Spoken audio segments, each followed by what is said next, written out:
Fala, meus queridos Brain Gainers! Estamos começando aqui o primeiro episódio do meu podcast Brain Gains. Se você não me conhece, eu sou o Caio Botura, eu sou um atleta profissional natural de fisiculturismo aqui nos Estados Unidos e também formado em Strength and Conditioning. Eu tenho uma paixão muito grande pelo esse mundo da musculação, fisiologia do exercício, e eu adoro estudar tudo que tem nele, né? Passo horas e horas aí lendo artigos científicos, livros, até mesmo já escrevi 2 livros que estão na descrição do podcast. Bom, como que vai funcionar esse podcast? Simplesmente eu quero que vocês me mandem perguntas, né? E eu vou pegar uma dessas perguntas e tentar responder ela de uma forma bem bacana, vendo artigos científicos que possam responder a sua pergunta de 2 maneiras, sabe? A maneira boa, a maneira ruim. Quantos jeitos tem de fazer essa coisa que talvez você me perguntou, né? Ou um dia eu posso simplesmente pegar um artigo científico que eu achei bem interessante, debater as ideias colocadas nele, o que foi falho, o que foi bem feito, todo esse tipo de coisa. Simplesmente passar informação, mas informação com base científica, né? Eu gosto muito desse tipo de coisa, mas é claro, nem tudo que está em artigos científicos é verdade absoluta ou é algo bom, né? Então as empresas manipulam muito esse tipo de coisa. A gente vai falar sobre tudo isso aqui, vai ser bem bacana. Eu quero simplesmente agregar conhecimento e conteúdo para vocês, tá bom? Se você não me conhece, eu tenho um canal no YouTube também que chama Caio Botura. A maioria de vocês vai estar ouvindo esse podcast porque já me conhece do meu canal, então muito obrigado, muito bem-vindos. Esse podcast aqui que vocês estão ouvindo agora foi a entrevista que eu fiz com o Dr. Paulo Musi, que é um dos fenômenos aí dessa área do Brasil. Eu considero o cara um dos melhores profissionais hoje. E foi uma entrevista muito bacana, só que ela foi pro meu canal, né? Então simplesmente eu tô postando aqui porque eu tenho o áudio dessa conversa e eu acho que é um dos áudios mais valiosos que eu tenho no meu computador, porque tem muita informação nessa conversa, galera. A gente começa falando um pouco sobre o Paulo Musi, a história dele. Ele conta pra vocês, ele fala como que ele define ser um profissional de sucesso. A gente fala um pouco desse tipo de coisa e também depois a gente vai pra parte realmente da musculação, de dieta, de anabolizantes e tudo mais, e é muito legal. É um bate-papo de 2 horas que você vai ganhar uma experiência de conhecimento aí de 2 anos. É bem legal mesmo, eu espero que vocês gostem.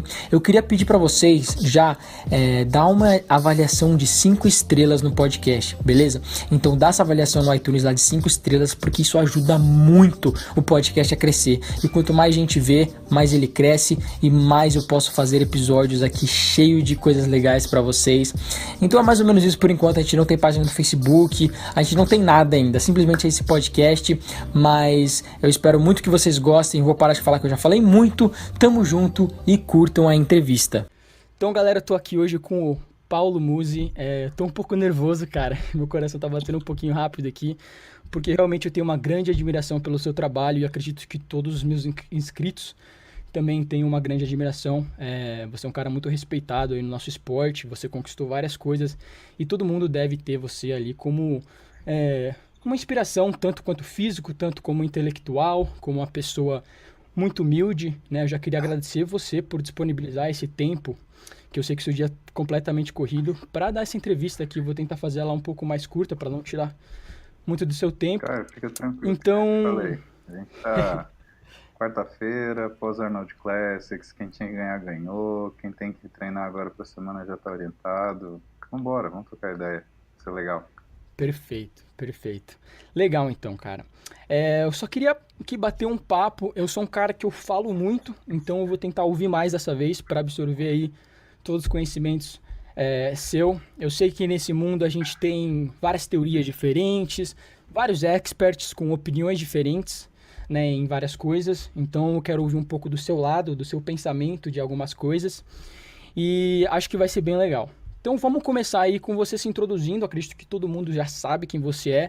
Mas então tenta talvez ir um pouquinho além, falar um pouco por que você escolheu trabalhar com atletas, o que te atraiu no esporte do fisiculturismo, esse tipo de coisa, um pouco do background da sua vida. E se você quiser falar um hobby, alguma coisa que as pessoas não sabem que você gosta de fazer, além, né, de treinar e tudo mais. Bom, meu nome é Paulo Musi, eu sou formado em medicina. Eu fiz a minha formação inteira dedicada para o esporte. No começo da minha formação, quando Eu achava que ia trabalhar com esporte, eu achava que ia trabalhar com esporte de time, com futebol, com basquete. Eu gostava do esporte pelo esporte mesmo, e fisiculturismo era uma coisa que eu gostava para mim. E eu decididamente não queria transformar em trabalho. Mas aí o que acontece? Ah, conforme eu fui pegando experiência profissional, eu comecei a olhar e perceber que o pessoal que trabalhava, por exemplo, com esporte profissional, ele trabalhava com atletas que queriam fazer o mínimo necessário para vencer. E quando a gente lida com culturista, é o cara que quer fazer o máximo necessário para ele ter a segurança de que ele vencerá. Isso muda muito a perspectiva, cara. E isso muda a forma que a pessoa trata o seu trabalho. E quando você escolhe uma coisa para fazer da sua vida, a, a pergunta não é quanto você vai ganhar com isso, mas o quanto isso vai te trazer satisfação. Porque pode te pagar, sei lá, R$ 1 milhão. Só que se o cara te tratar mal, vai ser R$ 1 milhão mais sem valor que você vai ter. E nada que você possa comprar com isso vai ser capaz de fazer com que você tolere o dia a dia de caca que você vai ter. Agora, se você ganhar R$ 1 para cada pessoa que reconhecer o esforço que você coloca, a importância do seu raciocínio, cara, é a maior riqueza que você tem. Eu nunca tive porra nenhuma, entendeu?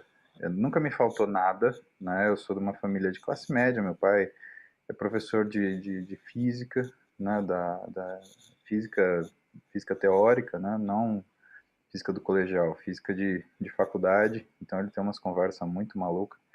Minha mãe era artista plástica, aí depois ela me acompanhou nos estudos, então quando eu passei na faculdade, ela passou em pedagogia. Depois, quando eu estava terminando a faculdade, ela decidiu que ela ia fazer o sonho da vida dela, que era psicologia. E aí, ela foi fazendo faculdade também. Hoje, eu tenho um pai que continua sendo professor de física e minha mãe que se tornou professora de psicologia. E a gente sempre teve uma vida no limite daquilo que era necessário. Nunca me sobrou nada. Mas como eu te falei, nunca me faltou, tá? E eu acho que eles souberam incutir em mim valores que fizessem com que eu fosse capaz de lutar por aquilo que eu quisesse. E eu entender que eles me dariam tudo que fosse necessário. Mas se eu quisesse buscar algo mais, que isso seria da minha responsabilidade. Meu primeiro chute na bunda da vida, quando eu falei para meu pai que eu queria fazer medicina, ele falou assim: parabéns, tudo de bom, eu não tenho dinheiro para te pagar faculdade particular, beleza? Boa sorte. Beleza, vamos aí, vamos brigar. O que a gente tem que fazer? O que é para comer? E eu acho que, de certa forma, cara, o fisiculturismo ele tem a ver com isso. Você não pode medir o empenho que você tem. Você se empenha ao máximo, porque na realidade não existe meia repetição, não existe meia carga. O que existe na realidade é o esforço máximo e a perspectiva de que, a partir deste esforço máximo, o melhor resultado físico será alcançado. E é uma coisa muito intangível ao mesmo tempo, porque às vezes o seu esforço máximo ele vai contra aquilo que o seu corpo é capaz de tolerar como informação. E essa questão de entender o fisiculturismo como uma informação me fascina, porque para o atleta comum, o exercício físico é uma forma de realizar mais exercício. Não sei se você concorda comigo, mas o cara que corre 100 metros, ele vai treinar para conseguir correr cada vez mais rápido, é mensurável. O cara que joga, por exemplo, uma partida de futebol, ele vai se especializar em tentar ser o mais atlético possível dentro de uma situação onde ele consiga manter a habilidade dele intacta.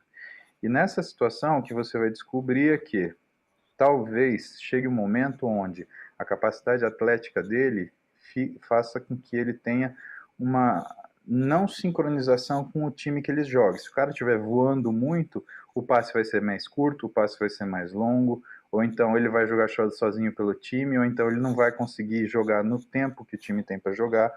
E aí você começa a criar uma situação onde você precisa de uma homogeneidade. E aí, vamos acelerar um pouquinho o tempo. Eu te falo hoje. Eu tive a comprovação disso quando eu atendi um jogador de um time, ele é um goleiro de um time profissional aqui de São Paulo, e eles não podem divulgar que eles são acompanhados por outros profissionais que não os profissionais do time, tá? Não podem. A pessoa vinha aqui, esse cara ele vinha aqui fora do horário normal de atendimento, assim, completamente no melhor sigilo possível, mas dentro do bom senso e sem alarde, né? E o que ele falava para mim? Ele falou, Paulo, é muito difícil você crescer profissionalmente quando o seu treinador vira para você e fala assim, não, não, tá bom o que você está fazendo, para que você quer ir além? Fisiculturismo tem isso, Caio. Você busca o além absolutamente em todo o exercício que você faz, em toda repetição. Você está buscando aquele além que você acha que você não teria. Que é uma coisa que difere o pessoal que tem resultado e não tem resultado, mas eu acho que provavelmente a gente vai chegar nesse assunto mais para frente. E nessa fase, quando eu entendi isso, eu dirigi a minha formação para trabalhar com esse negócio. Então eu ia estudar, por exemplo, imunologia. Eu olhava e falava assim, putz, interleucina 6, sinalização inflamatória, dor, rubor, calor, turgor. Isso daí tá estranho, eu vejo isso em algum lugar. Aí tinha lá, alteração da conformação da actina e miosina, liberação de interleucina 6. Eu falei, porra, tô estudando esse negócio aqui, deve fazer crescer, meu. Então acho que não tem uma matéria na faculdade que eu não tenho estudado e falar, essa porra aqui deve fazer crescer alguma coisa.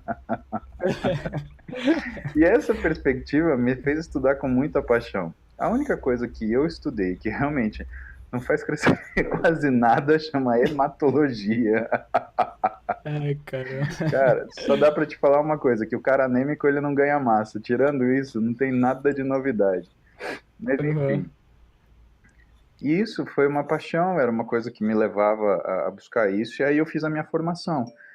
A minha primeira pós-graduação eu fiz na faculdade ainda, que foi Fisiologia do Exercício. Um grupo do professor Antônio Carlos da Silva, que era o chefe da fisiologia na época. A gente está falando de 15 anos atrás, é um tempo isso. Estamos falando de 2001.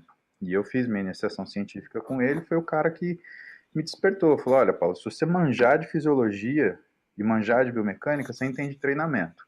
Se você manjar de fisiologia e manjar de bioquímica, você entende nutrição. Tudo que é estrutura do conhecimento, ela está situada com base no que a gente chama de ciência base, tá? O que você olha de aplicabilidade quando você vê um trabalho comigo sobre desidratação, por exemplo, ele está calcado o quê? Na ciência base, na bioquímica, na química. E se você não dominar o conceito, você nunca vai saber a aplicação daquilo que você está estudando. Isso daí, Caio, foi confirmado por um professor de clínica médica minha. Ele usou a mesma frase. E ele usou para falar sobre. A gente estava estudando sobre. Ele era cardiologista, a gente estava estudando alguma coisa de cardiologia. E ele virou para mim e falou assim: Paulo, na medicina, tudo tem um nome, ou do que parece ou do que faz. E dentro da medicina, é mais importante você saber o conceito do que, na realidade, a aplicabilidade. Por quê? Se você domina o conceito, você sabe de tudo que vai aparecer na sua frente. O cara vai falar para você de um inibidor de um canal de sódio dependendo de glicose. Você sabe do que ele está falando para você. Porque o remédio pode ser novo, mas o canal você já conhecia há 20 anos, 30 anos às vezes. Né? E nessa situação, eu quando estava no quinto ano da faculdade, ele virou para mim e falou, pô, você está trabalhando aqui já faz 2 anos, eu tenho que te dar uma bolsa, tenho que te dar alguma coisa. Eu falei, professor, eu já tenho bolsa. Eu tinha a bolsa do DIS, que era o Departamento de Informática em Saúde. Na época eu tinha um blog, eu editava ele a partir do departamento de informática e eu tinha feito um projeto de um programa de avaliação de atleta, né? Incluía avaliação física, avaliação nutricional, a montagem da dieta. Cara, era um calhamaço dessa grossura, assim, quando eu terminei de escrever. Só que era um software, né? Era desenvolvimento de software. E imagina, Universidade Federal, cara, os caras não têm grana para investir nisso. Mas era um software legal. Acho que eu tenho até hoje o trabalho. Em algum lugar, mas eu tenho. E eu tinha a bolsa da pediatria, porque o meu primeiro trabalho com metabolismo foi com criança obesa, né? A gente, desde o segundo ano, eu acompanhava um ambulatório de obesidade infantil. E eu tinha um orientador muito bom, e ele falava assim para mim, Paulo, já descobriram tudo obesidade, tudo que é parte bioquímica de obesidade, e agora o que eles estão descobrindo são coisas que modificam, só que de uma forma onde a criança é muito mais fácil você prevenir. Vamos não deixar a criança engordar. Uhum, claro. E esse É, concordo. orientador, na época, era o professor Fábio Ancona Lopes.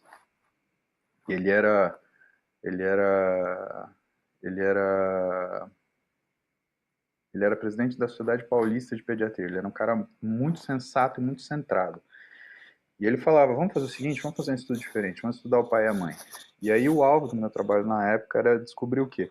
o quanto o pai e a mãe sendo obesos interferia na criança e o quanto isso era comportamental. Porque a nutrição, sem brincadeira, é 100% comportamental quando você está lidando com algum tipo de problema de saúde causado pela alteração nutricional, tá? Já tinha essas bolsas, eu falei, porra, não quero, professor, eu quero fazer a sua especialização em fisiologia do exercício. Ele falou, tá bom, você faz, só que você não vai ganhar nada. Eu falei, tudo bem, eu quero o conhecimento. Por mais que eu não tenha um papel assinado, isso daqui está aqui dentro para mim é bom. E no quinto ano da faculdade, a galera já estava começando a estudar para residência, apavorada, porque tinha prova de residência, que para nós é um segundo vestibular. Né? Você passa na faculdade de medicina e você faz mais uma prova para entrar na residência. E você compete, não é com os requenguela que saíram lá de longe, você compete com os caras que são cobra, que estudaram 6 anos com você, com os mesmos professores, tendo o mesmo tempo, tendo as mesmas condições de estudo. É difícil, cara, não é mole, não tem bobinho. Mas eu precisava de alguma coisa para, sei lá, libertar a minha mente. Eu fui fazer a especialização. Na época era um mestrado profissionalizante que chamava. Então, toda terça e quinta, das 6 às 10 da noite, eu estava lá na pós de fisiologia do CEF. E lá, quando eu terminei, foi muito legal, por quê?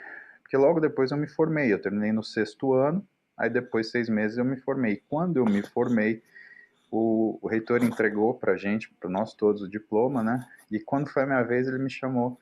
Aí chegou o meu professor e falou, tem um presente para te dar. E ele me entregou um dos certificados que você está vendo aqui atrás, que foi o certificado de fisiologia do exercício. Então eu saí mestre praticamente da faculdade, Que legal, cara. né? E Da isso deu hora. um puto impacto na minha vida. Falei, pô, eu já tô saindo de algum lugar onde eu já tenho uma habilidade que é uma habilidade certificada, né? Então eu posso trabalhar com isso. Aí, porra, cara, eu fui embora. O que falta para estudar então? Fui atrás do que faltava para estudar. Eu fui fazer biomecânica na USP, porque eu não tinha na Escola Paulista de Medicina. Depois da biomecânica na USP, eu na entrei de novo para fazer a residência, porque eu fiquei um ano fora servindo o exército, e a biomecânica eu fiz nesse ano de exército.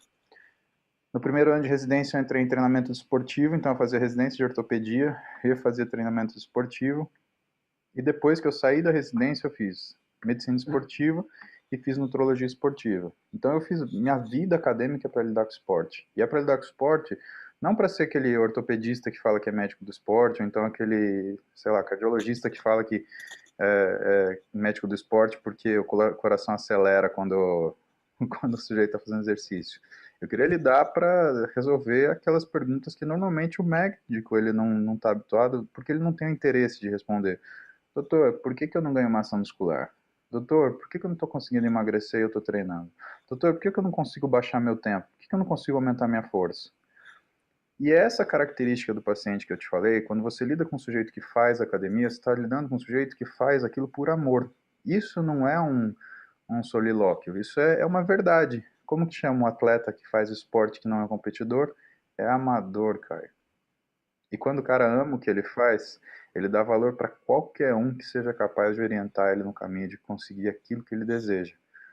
Aí foi foda, eu montei o consultório e, meu, eu atendia um paciente por semana, porque não era uma época que tinha esse boom de fitness, que a galera curtia bodybuilding, músculo, não sei o quê. É uma Que ano que foi época, isso, mais ou menos? Que você isso montou o foi consultório? 2004. Foi em Nossa, é 2004. verdade. Eu comecei a treinar em 2011 e ainda era muito, muito fraco, assim, no Brasil, Eu esse comecei a treinar esporte da em musculação. 1992, bicho. Faz tempo pra Nossa, eu não caralho. consigo nem imaginar, cara, como é que era nessa Ó, época em aí. 92 eu treinava na academia do clube, a academia era do lado da lavanderia do clube, meu, tinha tudo, menos ser humano dentro da academia. E assim, como não tinha rede social, os caras eles não te criticavam porque você treinava, tipo, eu bombado, não sei o quê. Nada, no máximo o pessoal achava esquisito, olhava, mas assim, passava batido. Essa coisa do sujeito olhar e criticar quem tem um físico diferenciado, ela veio com rede social, porque quando você muda a sua identidade física e, portanto, muda a sua identidade visual, para as pessoas que têm essa identidade visual forte, você cria como se fosse um empowerment, você dá para ela um atestado daquilo que, né, é visível que ela obteve sucesso naquilo que ela fez. Até porque tem isso, né? Se você é culturista e precisa falar que você é culturista, alguma coisa está errada. Ah, não, eu sou É, culturista, mas eu tô em off. exatamente. Não, tá em never, brother. Exatamente. Isso não é nada. Tá em never. Ai, caramba. E aí eu fui para esse lado e foi, porra, foi bem legal, porque eu gostei de atender essas pessoas, me decepcionei demais com o esporte profissional, principalmente no Brasil. O Brasil só tem espaço para futebol e o futebol, ainda assim, ele só tem espaço para gente que está afim de entrar na política do futebol. É o resultado. Se eu fizer gol de qualquer jeito, eu ganho. Fisiculturista não é assim. Por mais que a gente reconheça que existem políticas, existem formas subjetivas de avaliar as carreiras dos fisiculturistas, e uma forma de avaliar a carreira de um fisiculturista, que é non-spoken, né, que não é dita, é a progressão e a consistência da carreira dele. Se você já viu alguns Mister Olímpia, você percebe que o sujeito não chega do nada lá e ganha. O sujeito chega com o chapeuzinho na sacola, se apresenta, eles jogam ele lá para 15º colocado para ficar entre os 15 para voltar no ano seguinte. Aí ele volta, pô, o cara continua bem, o que ele faz? Aí ele sobe para o line-up de 6. Aí, se ele tá muito bom no ano seguinte, aí eles deixam ser ele com um físico superior que o primeiro, tá? Superior que o primeiro, ou pelo menos pau a pau. Aí eles deixam ele de runner-up, tá? E aí o sujeito de runner-up, às vezes com um físico muito parelho com o do cara que é primeiro colocado, que é o campeão, aí que eles decidem se esse cara conseguir se manter como runner-up 1, 2 anos, se eles vão entregar o título para ele ou não. Porque a gente percebe que existe quase como se fosse um consenso dos caras criarem atletas por eras. Olha todos, não teve um cara que ganhou um Olímpia só e acabou. Teve um na história, né, que foi o Dexter Jackson, que na realidade não é que ele ganhou Olímpia, é que o Jay Cutler perdeu, né, e não dava para você dar para o Jay Cutler, porque foi um ano, inclusive, que ele passou mal, ele teve uma desidratação muito severa, teve que ir para o hospital, tomou líquido, e quando ele reidratou, o físico dele estava inchado, estava retido, e não tinha como não dar a vitória para o Dexter, que tinha aquele físico maravilhoso em Cunha. E aí, o Dexter Jackson ganhou em 2008. O que abriu o primeiro e único precedente da história de um ex-Olímpia perder e voltar e ganhar, que foi o Jay Cutler em 2009. E aí, em 2010, a gente teve a lesão de bíceps do Jay, que todo mundo falou que era óleo, um monte de babaquice, e na realidade não. Ele lesou o tendão da cabeça longa do bíceps fazendo um deadlift para fazer uma foto, um movimento idiota e tolo. Foi questão, eles queriam fazer a foto antes do Olímpia, ele tinha que fazer um deadlift. E deadlift é o exercício que mais machuca o tendão da cabeça longa do É, a, bíceps. a pegada invertida, né? Rompe muito bíceps, Por quê? Porque você principalmente. está levando um peso que quem consegue levantar tem um membro inferior, só que quem está sustentando é o membro superior. Imagina que um deadlift, quem faz força para levantar é um quadríceps. Qual o tendão que você acha mais forte, do quadríceps ou do seu bíceps? Né? E nessa situação, exatamente, aí nessa situação ele lesou, e assim, você tinha lá do lado dele o Phil Heath, que já estava com um físico extremamente maduro, proporcional, bonito, definido, separado, né, uma separação muscular diferenciada. E aí os caras deram para o Phil Heath, e aí depois disso, Jay Cutler teve que fazer a cirurgia. Aí foram 4 meses sem treinar, e realmente, você pega um físico de um homem de 40 anos de idade, que treina praticamente 20 ou 30, né?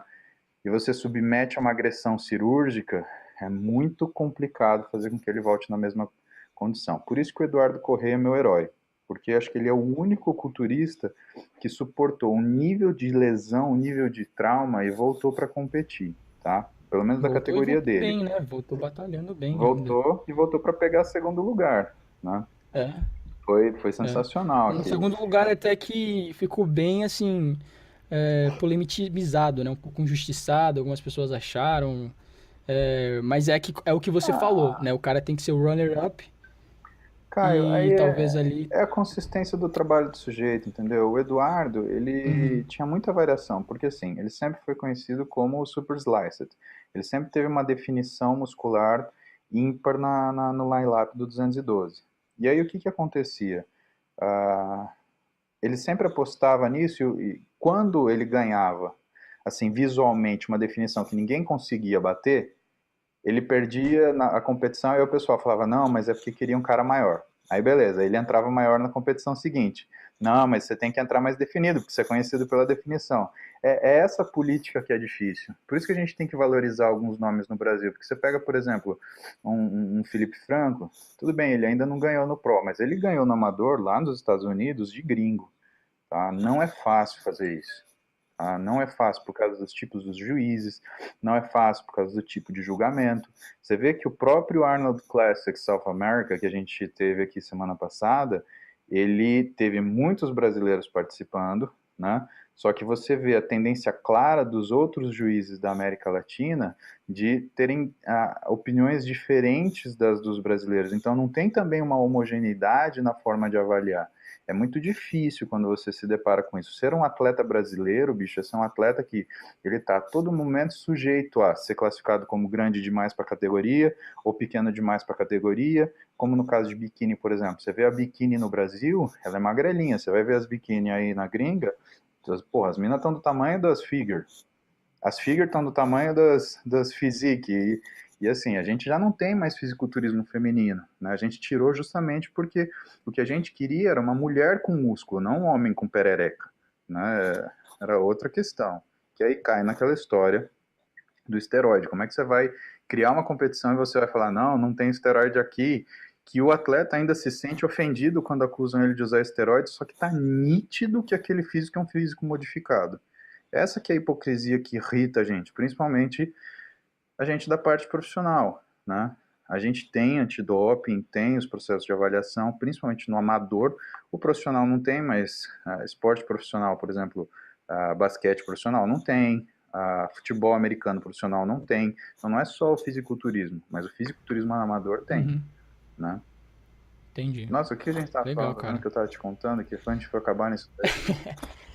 Você estava se introduzindo, contando um pouco da sua história, até que eu perguntei que ano que você Eu começou lembro. aí o consultório, daquela época que era um pouco diferente as coisas, Aí etc. assim, só para finalizar isso daí, e aí assim, eu me apaixonei por essa parte e fui cuidar de gente que tinha a mesma opção de vida que eu, que treinava porque gostava, que fazia dieta porque acreditava que era importante você controlar o que você come. E assim, a relação médico-paciente, cara, é uma coisa muito parecida com amizade. A diferença é que assim, pro seu amigo, às vezes você dá uma mentidinha. Porra, cara, não vou sair hoje porque eu tô doente. Porra nenhuma, você tá cansado pra caramba, você tá afim de assistir Netflix, você tá querendo fazer outra coisa. Ou então, você olha, ele comprou aquele carro que você era louco pra ter, e você fala, ah, não, pô, é legal, mas não é tanto assim, achei que era mais legal, porque bate aquela invejinha que todo mundo tem, né? Então, assim, pro amigo, ainda rola alguma coisa assim, você sacaneia, o médico não. A relação médico-paciente, pelo menos pra mim, é sagrada, bicho. A papel do médico, para mim, é uma coisa sagrada. Aqui, até por isso que muito me honra você ter me chamado para a gente conversar. Porque o meu papel na vida, eu sei muito bem qual que é, servir as pessoas. E eu não tenho melindre nenhum em relação a isso. Eu acho, inclusive, que médico, quando aparece demais, é porque está fazendo alguma cagada. Então, eu tenho muita preocupação com esse nível de exposição que eu tenho ultimamente. Né? Porque eu gosto de ficar atrás da mesa e eu gosto de falar para as pessoas aquilo que vai fazer bem para a alma delas. Tanto que você não vê em postagem minha do Instagram abraçando ninguém falando, ó, oh, esse daqui foi eu que fiz. Eu acho isso ridículo, a pessoa que se faz. O sujeito que está do lado, ele é um assistente, né? Ele é o assistente do treino, ele é o assistente da dieta, ele é o assistente da parte bioquímica médica, é alguma coisa nesse sentido, mas ninguém é dono do resultado do cara que está lá treinando e que está lá esquentando o rabo dele ou no aparelho lá suado e todo quebrado, ou então fazendo dieta que nem uma alucinada para conseguir chegar na pele mais fina sem detonar a espessura muscular. E esse tipo de relação, quando você atende a pessoa que gosta das mesmas coisas de você, é uma coisa mais franca.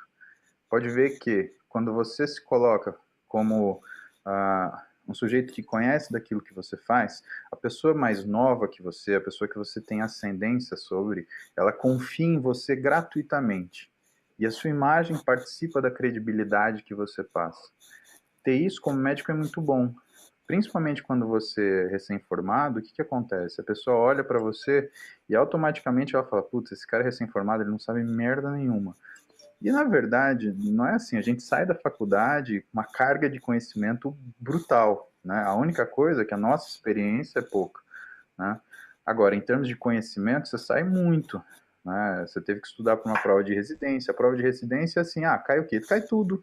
Cai tudo que você estudou, do primeiro dia que você entrou na faculdade até o último dia que você saiu dela, e às vezes cai alguma coisa da matéria específica que você está prestando, que você não sabe nem ainda o que que você vai fazer como especialista.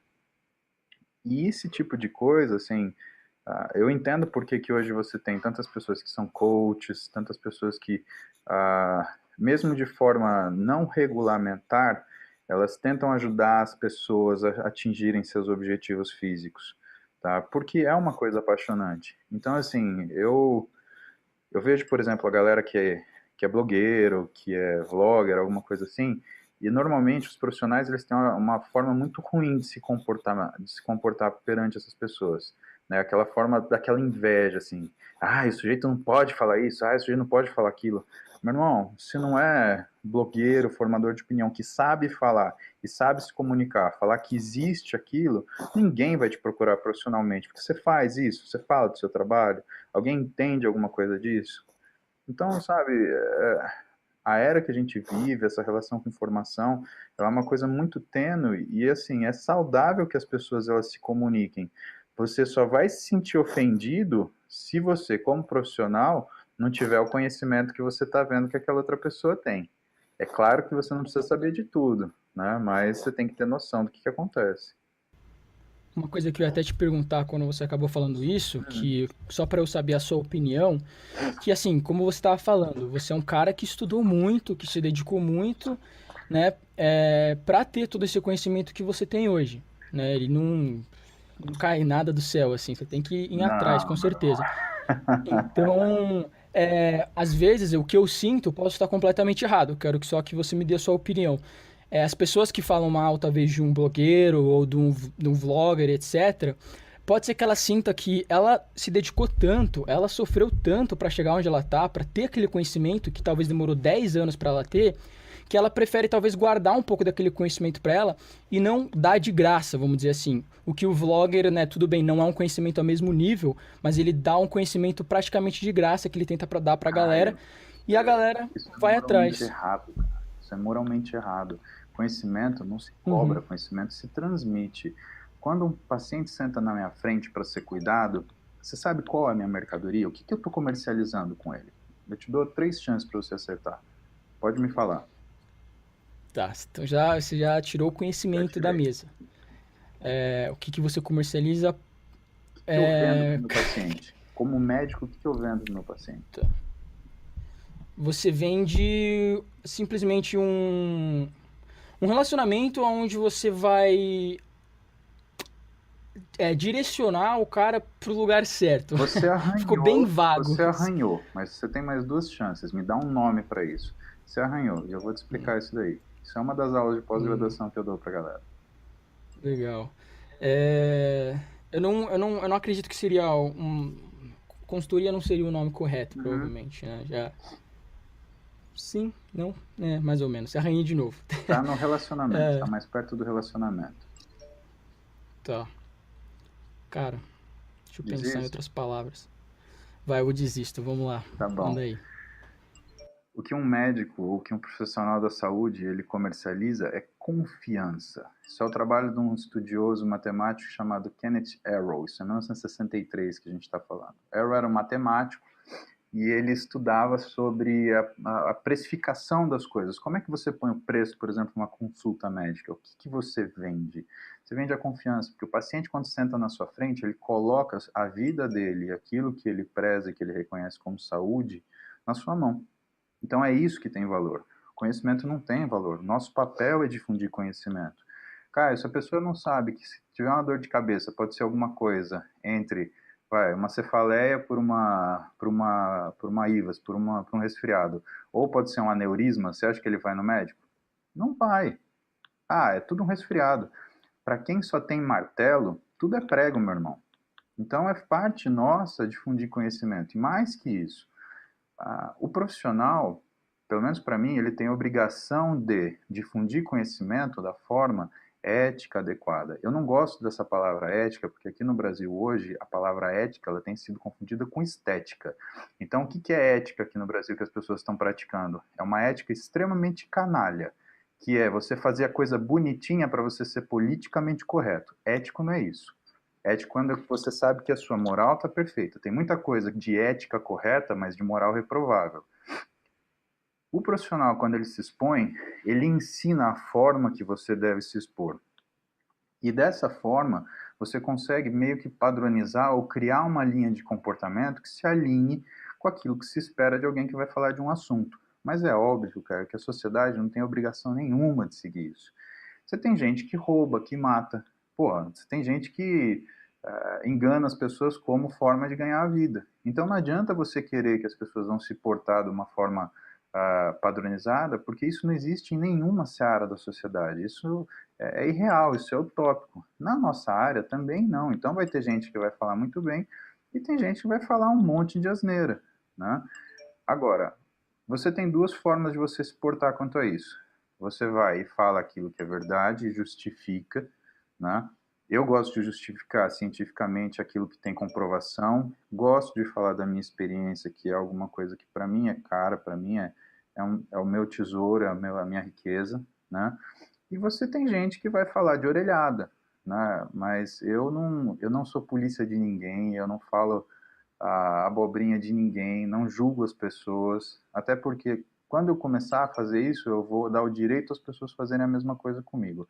E eu não dou esse direito, porque ninguém estava no meu sapato quando teve que fazer o que eu tive que fazer para chegar onde eu estou hoje. É, legal, cara.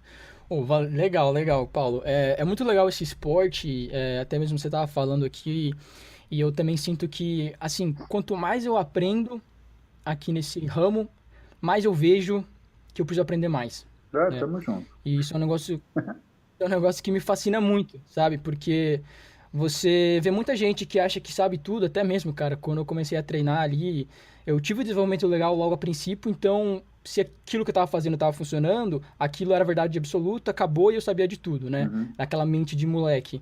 E eu comecei a ver, quando eu vim até para os Estados Unidos, principalmente, comecei a ver que eu não sabia porcaria nenhuma, nada mesmo.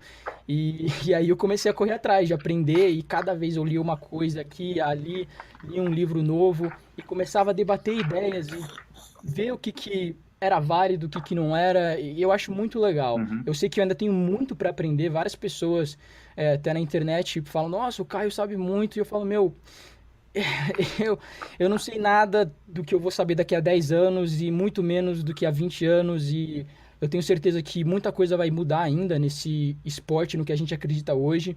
Porque eu tenho um pensamento, eu não sei se você concorda, Uhum. que hoje em dia, por mais que a gente saiba bastante sobre nutrição, principalmente, os seres humanos sabem muito pouco, na verdade, sabe, sobre esse assunto em geral, tipo, o que está acontecendo ali no nosso corpo, né? Como é que tudo funciona? A gente sabe muito, mas eu acredito que no geral das coisas a gente também tem muito a aprender ainda e avanços a serem feitos nessa área. Ó, posso te falar uma Você coisa? tem. O que você está falando é uma coisa que é Fala. cientificamente comprovada também. E perceba, quantos anos você tem, Caio? Eu tô com 23. Então tá, com 23 anos você está falando para mim da teoria de Dunning-Kruger de 1999. Dois caras que tinham muito mais que 23 anos, uma formação de psicologia nas costas, e eles escreveram sobre uma coisa chamada curva de conhecimento. Vê se dá para enxergar aí. É enxergável esse gráficozinho aqui? Acho que dá, sim. Eu Tá, consigo ver, sim. ótimo. Então eu vou te falar o que Dunning e Kruger em 1999 falaram para a galera em relação à curva de conhecimento. O idiota, quando ele não sabe nada, é um ignorante, quando ele ganha qualquer quantidade de conhecimento, ele acha que ele sabe tudo. É o que acontece com a gente na adolescência. A gente sabe tudo, tudo é fácil, dá pra gente fazer qualquer coisa. Quando a gente vai adquirindo conhecimento e o tempo vai passando, a gente vai percebendo que a gente não tem conhecimento nenhum. E aí a gente começa um processo de estudo, e aí a gente se torna expert ao longo do tempo e da quantidade de conhecimento acumulado. Da mesma forma que o idiota acha que sabe tudo, o expert, ele acha que nada sabe. pode ver que quanto mais o cara conhece, mais ele fala exatamente o que você falou. Porra, eu olho hoje, tem um monte de coisa que eu queria saber, eu tenho muita dúvida. Isso gera um corolário, ou seja, gera uma situação inversa. O cara que é expert, ele começa a achar que tudo que ele sabe é muito fácil. Sabe aquele professor de faculdade que vai dar aula para você e a aula dele é dificílima, que você não entende nada? É que ele acha que o que ele sabe é tão fácil que é óbvio. Então ele não consegue dar aula de uma coisa difícil porque ele não consegue dar conta daquilo. É, é exatamente o que eu penso, velho. É exatamente o que eu penso. Às vezes eu penso assim, cara, isso é tão óbvio, é tão fácil, é tão na cara, né? Como é que as pessoas talvez acham que esse meu vídeo tava cheio de conteúdo, quando na verdade, pra mim, eu acabei regurgitando algo que é uma coisa óbvia, né? E realmente, o que você falou, eu acabei de me identificar pra caramba com isso. Lembra disso, Dunning-Kruger, 1999. Vai gostar do trabalho dos Pô, caras. vou lembrar, vou dar uma pesquisada depois. Muito legal mesmo. Eu também me identifico muito com o que você falou, com a sua pessoa, porque eu sou uma pessoa que também nada nunca me faltou nessa vida e eu sempre dei muito valor a isso. É, e, e eu até vim aqui para os Estados Unidos e eu estudo hoje Strength and Conditioning, que é o curso que você falou lá que trabalha com jogador de basquete, jogador de futebol. A gente sempre tenta tornar um atleta mais rápido, né, mais forte, melhor ali na quadra. É bem legal isso. Eu gosto muito, mas não é o que eu quero fazer com o resto da minha vida, sabe? Aquele Eu tento da sempre. NSCA que você faz? O do NSA. Tem muita coisa. O livro do meu curso tá aqui do meu lado. Dessa grossura assim também, acho que é da NSA, National Strength and Essentials of Conditioning. Strength and Conditioning. Isso. Isso. E assim, o que você disse, é um curso, assim, aqui nos Estados Unidos não é algo que você, assim, em teoria, né? Eu não seria um milionário com esse curso, mas eu acredito que, é claro, se você ama o que você faz, você sempre não precisa, não é mensurável em quantias de dinheiro, Sim. mas mesmo que fosse, você conseguiria se tornar um milionário, porque quando você faz o que se ama, você vai um pouco além, né? Eu sempre falo isso pra minha namorada, porque ela quer ser uma occupational therapy, né? O que ela estuda aqui, ela é uma menina brilhante, Ela é ela daí ou ela tira é daqui? americana. E ela tira 10 em tudo, ela é super inteligente, só que ela é aquela aluna de livro de escola. Oh, Ela straight aprende o A que é para aprender. motherfucker. E ela é aquela menina que aprende o que tem que aprender pra tirar o 10 na prova. E eu sempre falo pra ela, cara, se você quer ser uma OT fudida, tenta um pouco além. Tipo, ouve um pouco de podcasts de OTs, né? Que eu adoro ouvir podcast. Ou compre uns livros que a sua faculdade não manda você ler sobre OT. Porque eu tenho certeza que tem muito conhecimento por aí que você vai usar, que você não vai ter aprendido só na faculdade, né? Que você vai pegar de experiência de outras pessoas que estão colocando esse conhecimento por aí. Eu acho muito legal isso. Mas vou para a próxima pergunta, que a gente passou bastante tempo na primeira, mas não tem problema que foi do caralho, assim. Temos Pra tempo? caramba mesmo. Se a gente tem Se tempo, você pode tiver trocar tempo, eu tenho. ideia. Se você tiver tempo, eu tenho tempo. O que Então você acha? pronto, vamos trocar ideia. Vamos botar o assunto, pô. É massa. Legal. Uma, uma coisa que eu pergunto para todas as pessoas, assim, que eu considero um expert no assunto, né, uma pessoa que tem mais conhecimento que eu e que eu quero absorver um pouco, eu tenho algumas perguntas que eu, meio que prontas, assim, que eu pergunto para elas. E uma delas é assim, o que você acredita hoje, né, que você aprendeu, que você acredita, que a maioria das pessoas não sabem, mas elas deveriam saber? Então a gente isso você pode ir no geral, ou se você quiser focar mais no aspecto fisiculturismo também pode ser. Mas o que você acha que é uma coisa que você tem um conhecimento, que você acredita que muita gente não entendeu ainda, mas devia entender? Pode ser uma coisa básica, qualquer coisa aí, o que você conseguir pensar. Eu sei o meu lugar, Caio. Eu sei o meu lugar. Meu lugar é servir a quem me procura. É devolver à sociedade aquilo que eu pude receber dela. E é saber que eu nunca vou ter um lugar no palco e na luz e sob os holofotes, mas que isso não faz diferença. Legal, cara. É foda falar Não, isso, da hora, eu fico porque viajando aqui emociona. nas coisas que você fala. Emociona falar isso porque, Legal, assim, mano. a gente confunde sucesso com fama, sabe, cara? E muita gente olha para você e às vezes não sabe reconhecer o sucesso que você tem, porque ele não vê em você a fama que ele esperava. Bom, se a gente pegar um monte de gente famosa, a gente vai ver que que, assim, a maioria não teve sucesso nenhum. E você vai pegar muita gente de sucesso que não tem fama nenhuma, né? Por exemplo, vamos pegar uma fácil. Alexandre Fleming, quem foi? Fala pra mim. Já ouvi Fleming, cara. Eu já vi esse nome no Fleming cara, é o cara da mas eu não. penicilina. A gente está Isso! vivo hoje por causa dele, só pra você ter uma ideia. Ele não é um cara famoso, mas Sim. se eu falar pra você, sei lá, Gretchen, você já pensou lá no. Já lembrou em meia dúzia de música nela, mesmo você tendo 23 anos de idade. Então, o que eu sei que eu acho que as pessoas poderiam, sabe, se incumbir de descobrir mais, é qual é o seu lugar, tá? Eu tô acostumado a ver pessoa que olha para mim e fala assim, mas você sabe quem eu sou? Eu tenho a vontade de falar, foda-se, que você não calcula. Porque essa nunca é a pergunta que é relevante. A pergunta relevante, ela é, quem você pensa que você é? A pessoa que sabe quem ela é, Caio, ela nunca excede aquilo que ela tem que fazer, ela nunca precisa diminuir o outro para aparecer. E o que é muito difícil nessa área esportiva é você controlar o ego da pessoa, que às vezes ela não compreende que uma coisa é o acaso, que outras vezes é sorte, e que outras vezes é uma falta de controle, não o excesso dele.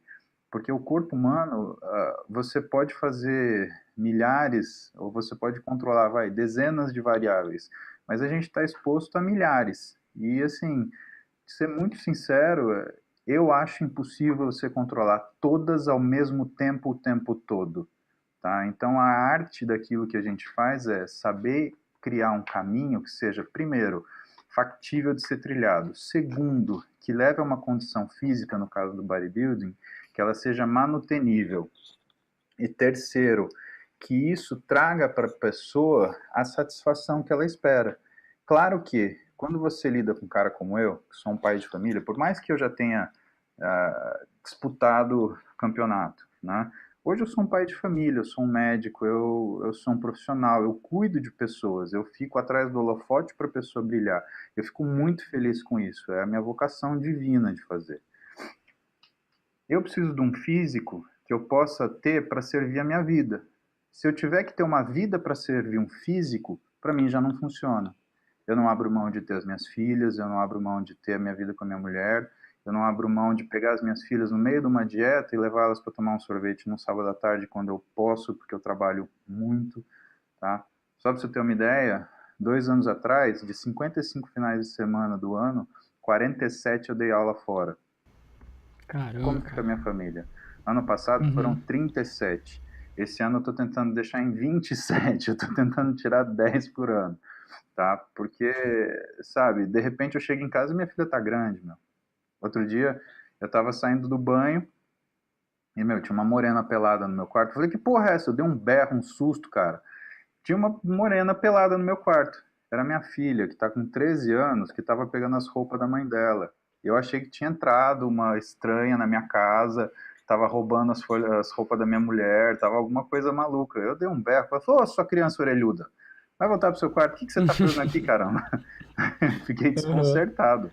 Porra, não por qualquer coisa relacionada ao banho ou ao toalha, mas assim, ao susto de falar assim, meu, eu não vi minha filha de 13 anos crescer do jeito que eu gostaria, a ponto de poder observar que existiu uma progressão, né?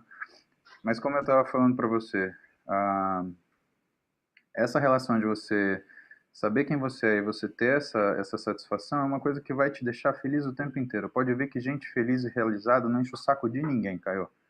Se você olhar as redes sociais de hoje, você, ah, você é um prodígio dessas redes sociais. Meus parabéns, tá?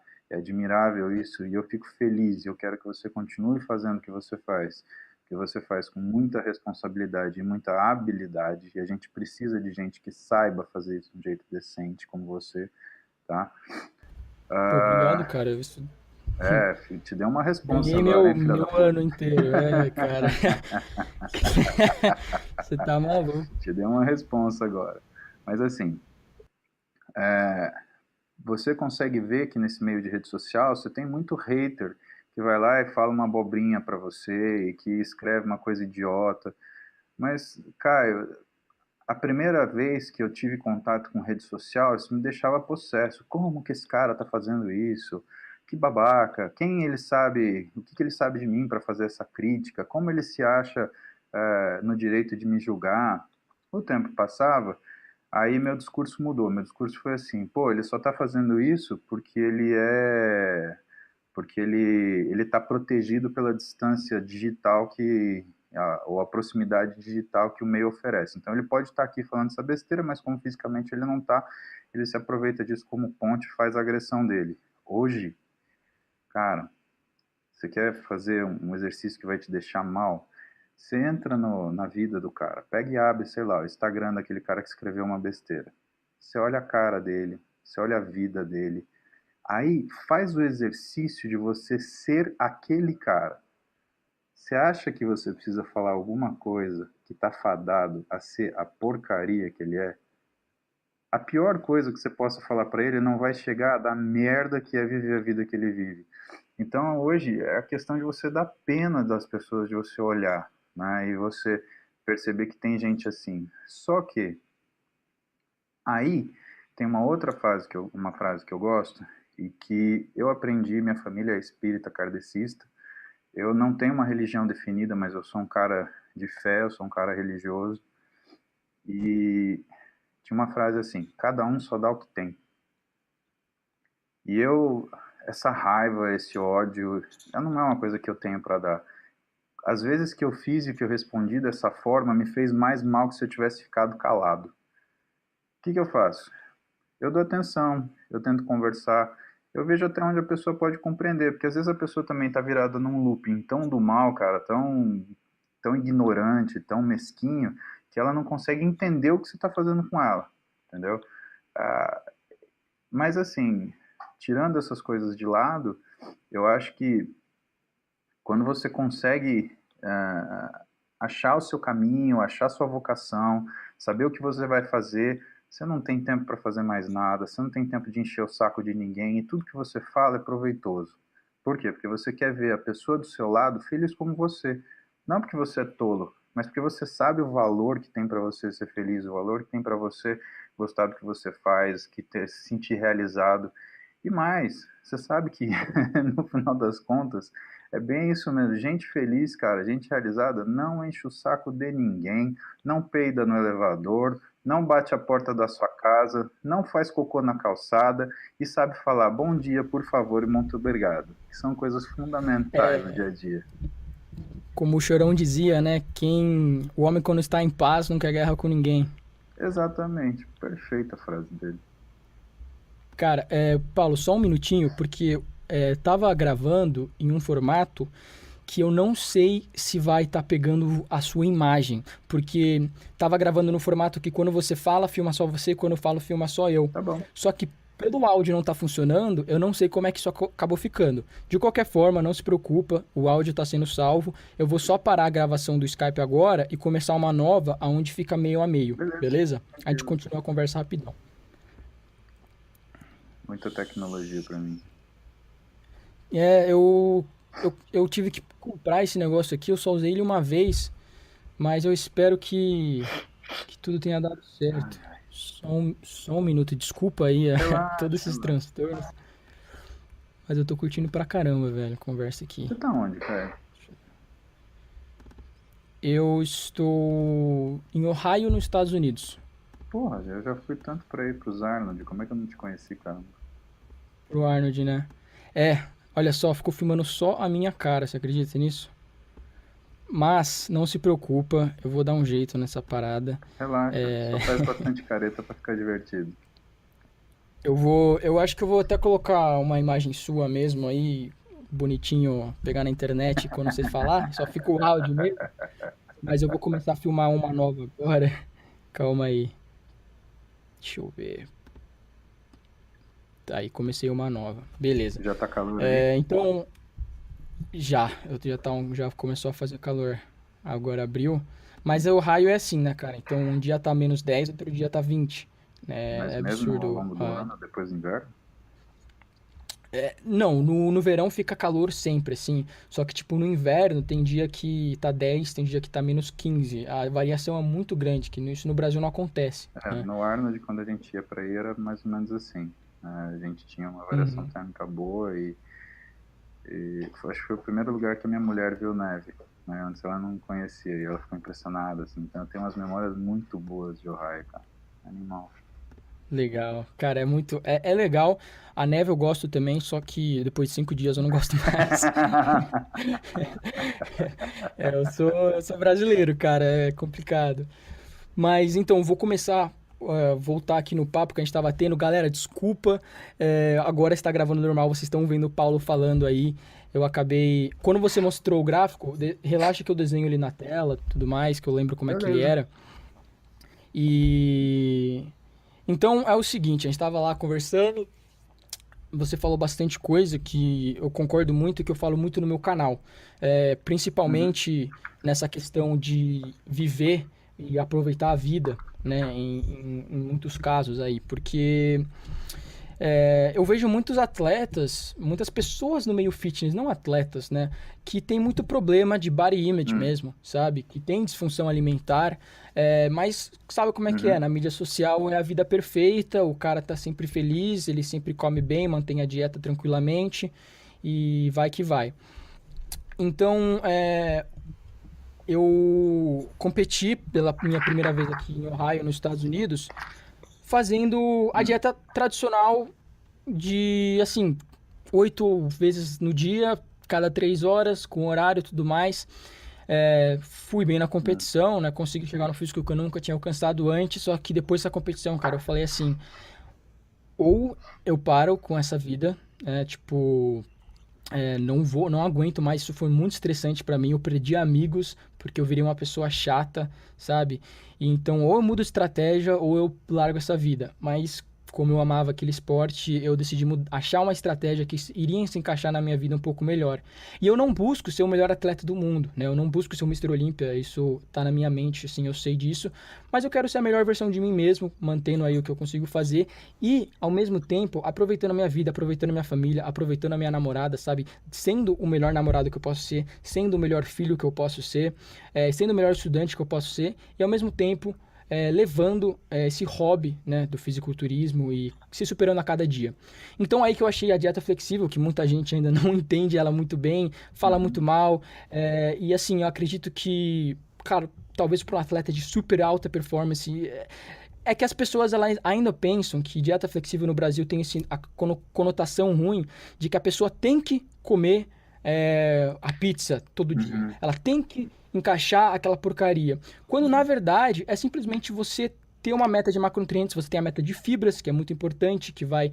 acabar com que você não consuma muito açúcar, né? E você entender como o seu corpo vai responder aos alimentos e ter aqueles macronutrientes calculados, para você entender, eu estou ingerindo isso de calorias.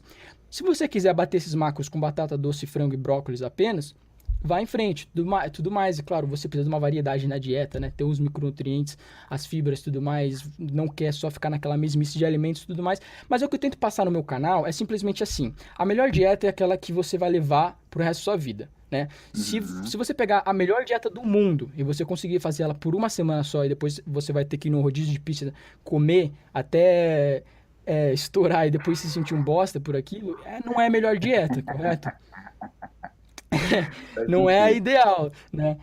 Então, como eu sei que a maioria das pessoas querem ter apenas um resultado legal e não virar aquela pessoa que vira uma escrava de, às vezes, horários e dietas, e a pessoa muito nova, sabe? Menino de 13, 15 anos que acaba perdendo a juventude deles por causa disso.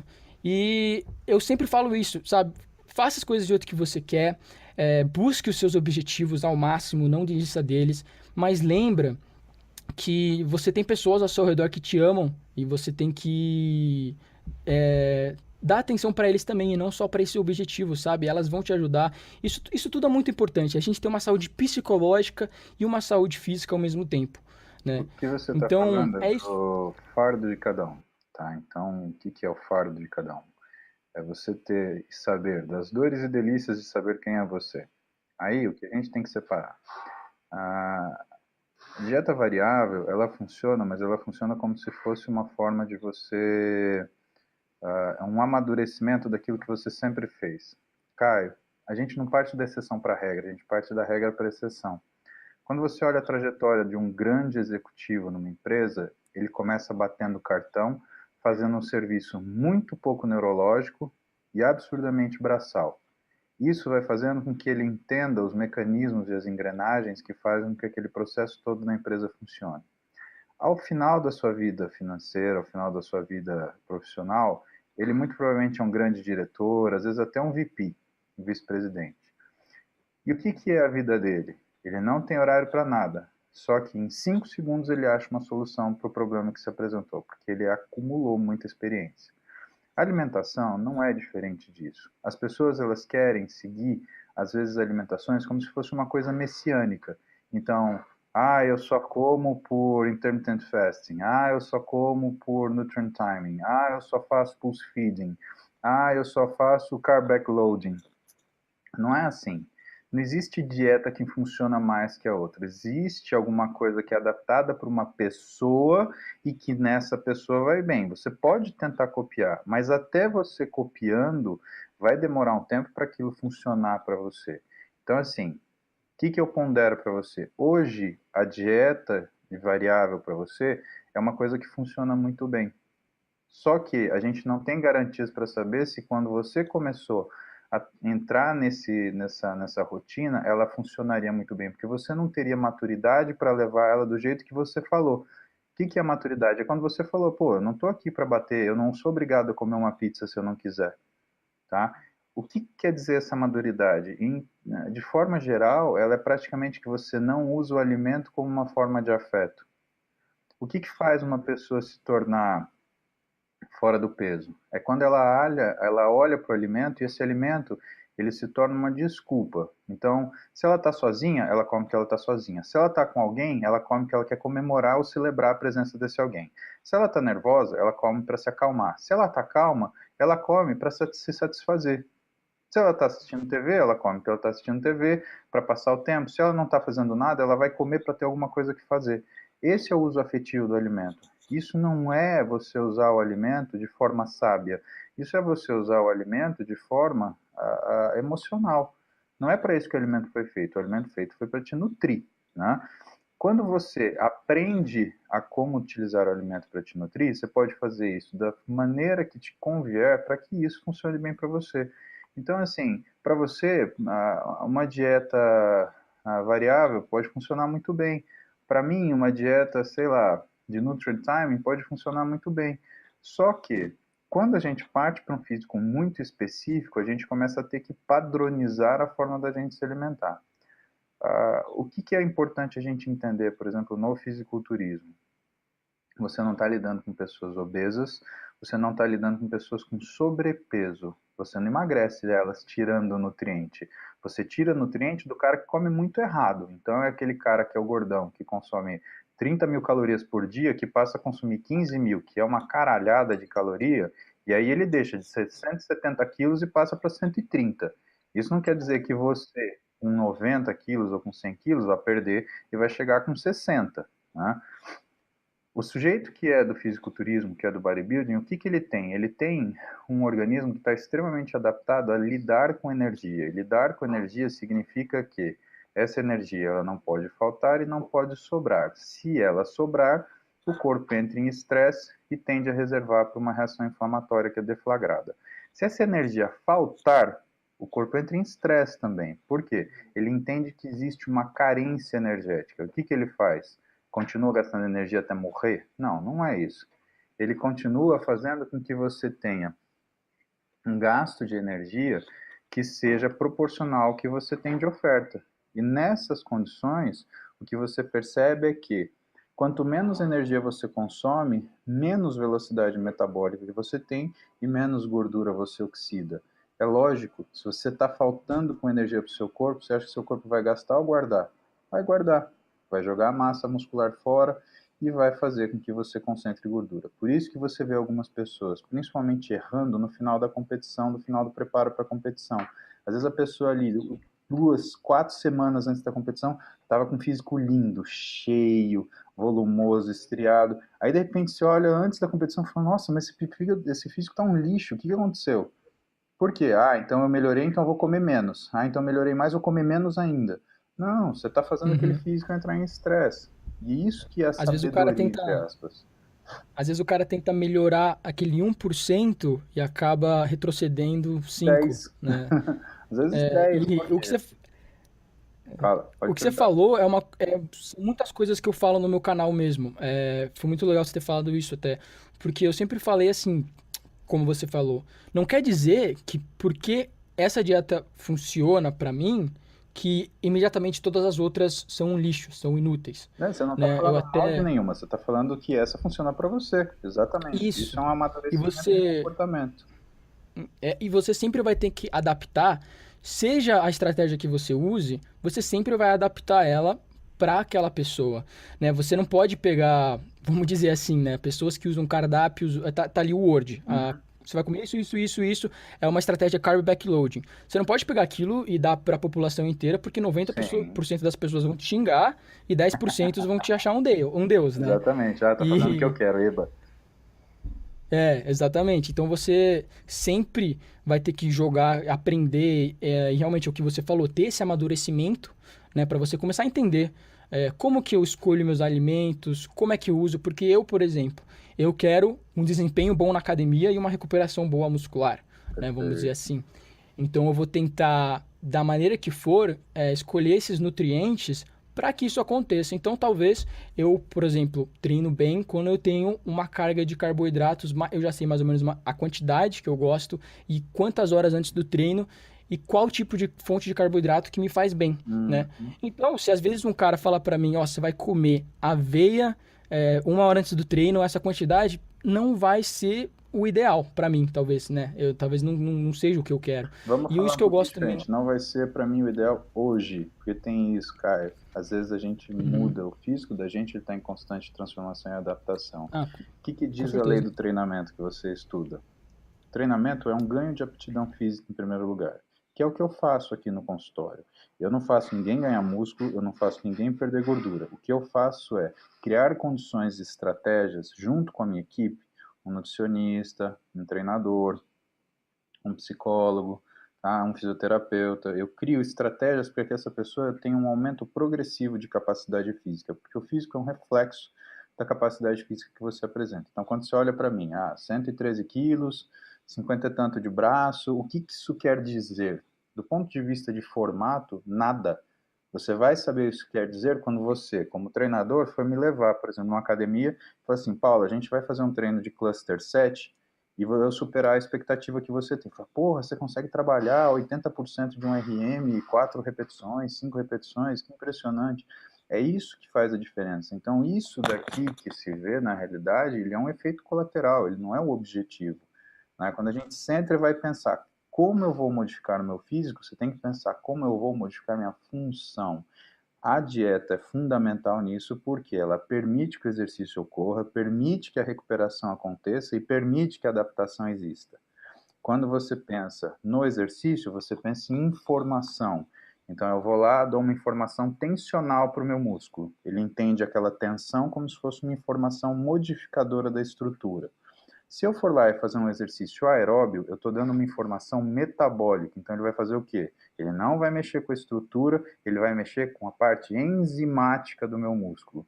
Ele vai fazer com que eu me conceda a chance de gastar grandes quantidades de energia num período de tempo muito pequeno. Então eu estou melhorando, por exemplo, a minha bomba de gasolina do carro, tá?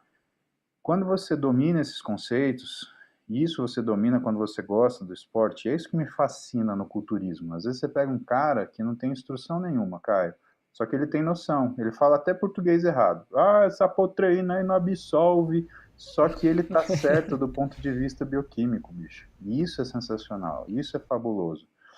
No fisiculturismo é o conhecimento que faz você melhorar o seu físico. Tem muita gente que consegue ganhar muita coisa sem querer, mas melhorar não. Melhorar tem que ser querendo, aí você tem que buscar conhecimento.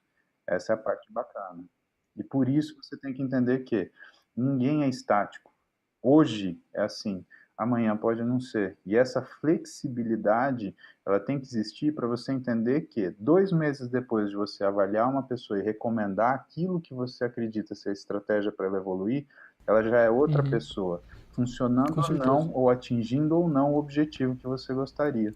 Eu vou dar até um exemplo para provar o que você está falando. Por exemplo, a minha última competição foi Foi assim, eu competi a primeira vez. 6 meses depois da competição, eu estava em dieta reversa, né, Uhum, revertendo desse cut, ganhando mais massa magra, tentando minimizar aquele cúmulo de gordura, aquele rebote, uhum. né? E depois, durante os próximos 6 meses, eu estava fazendo um cut novamente. E isso não é ideal, principalmente, assim, por um cara natural que chegou a níveis extremos de gordura corporal, meus hormônios não estavam em níveis ideais, Sim, né? você vai tirar uma Então, coisa chamada overreaching não funcional. Verdade. Então, cara, tava tudo uma merda, assim, meu corpo tava, cara, nossa, cara, eu fui no médico e, assim, você tá lindo por fora, mas ali o testosterona tava baixo pra caceta, T3 e T4 tava para lá e pra cá, então, eu não dei tempo suficiente pro meu corpo, pro meu metabolismo se recuperar completamente. Uhum. E aí, eu tive que abaixar as calorias para essa outra competição, para secar bem, eu sequei bastante. Foi 24 semanas de cutting, tá? 24 semanas aí Bom. de dieta, que é um tempo bem prolongado. E eu tive que comecei as calorias praticamente 2.500 e no final do cut estava gerindo 1.800, Uhum. com uma quantidade de carboidrato de 150 gramas, 200 de proteína e 30 de gordura, que eu acho até muito baixo, cara, não gosto muito. Uhum. Mas foi que eu tive que chegar ali mesmo, ali, abaixando de semana em semana, fazendo as modificações. Agora, essa última competição que eu fiz, que foi agora 2 semanas atrás, eu fiquei em cut em 14 semanas apenas, tá? E eu consegui secar desde a semana número 1 com 270 gramas de carboidrato e 2.500 calorias. Então, Sensacional. como você vê, é o mesmo corpo, é a mesma pessoa, tendo resultados melhores comendo 700 calorias a mais, sabe? Uhum. Tipo, tendo o mesmo resultado praticamente, comendo 700 calorias a mais, mais carboidrato.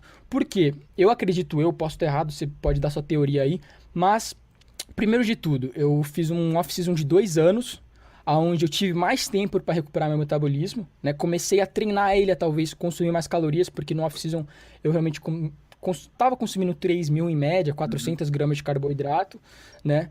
E ganhei mais massa magra, né? Que também isso vai ajudar nesse Uhum. processo. Mas o que eu acredito que me ajudou mesmo foi ter esses 2 anos off, acostumando o metabolismo com mais calorias e tendo tempo suficiente para recuperar o meu quadro hormonal de uma maneira ideal.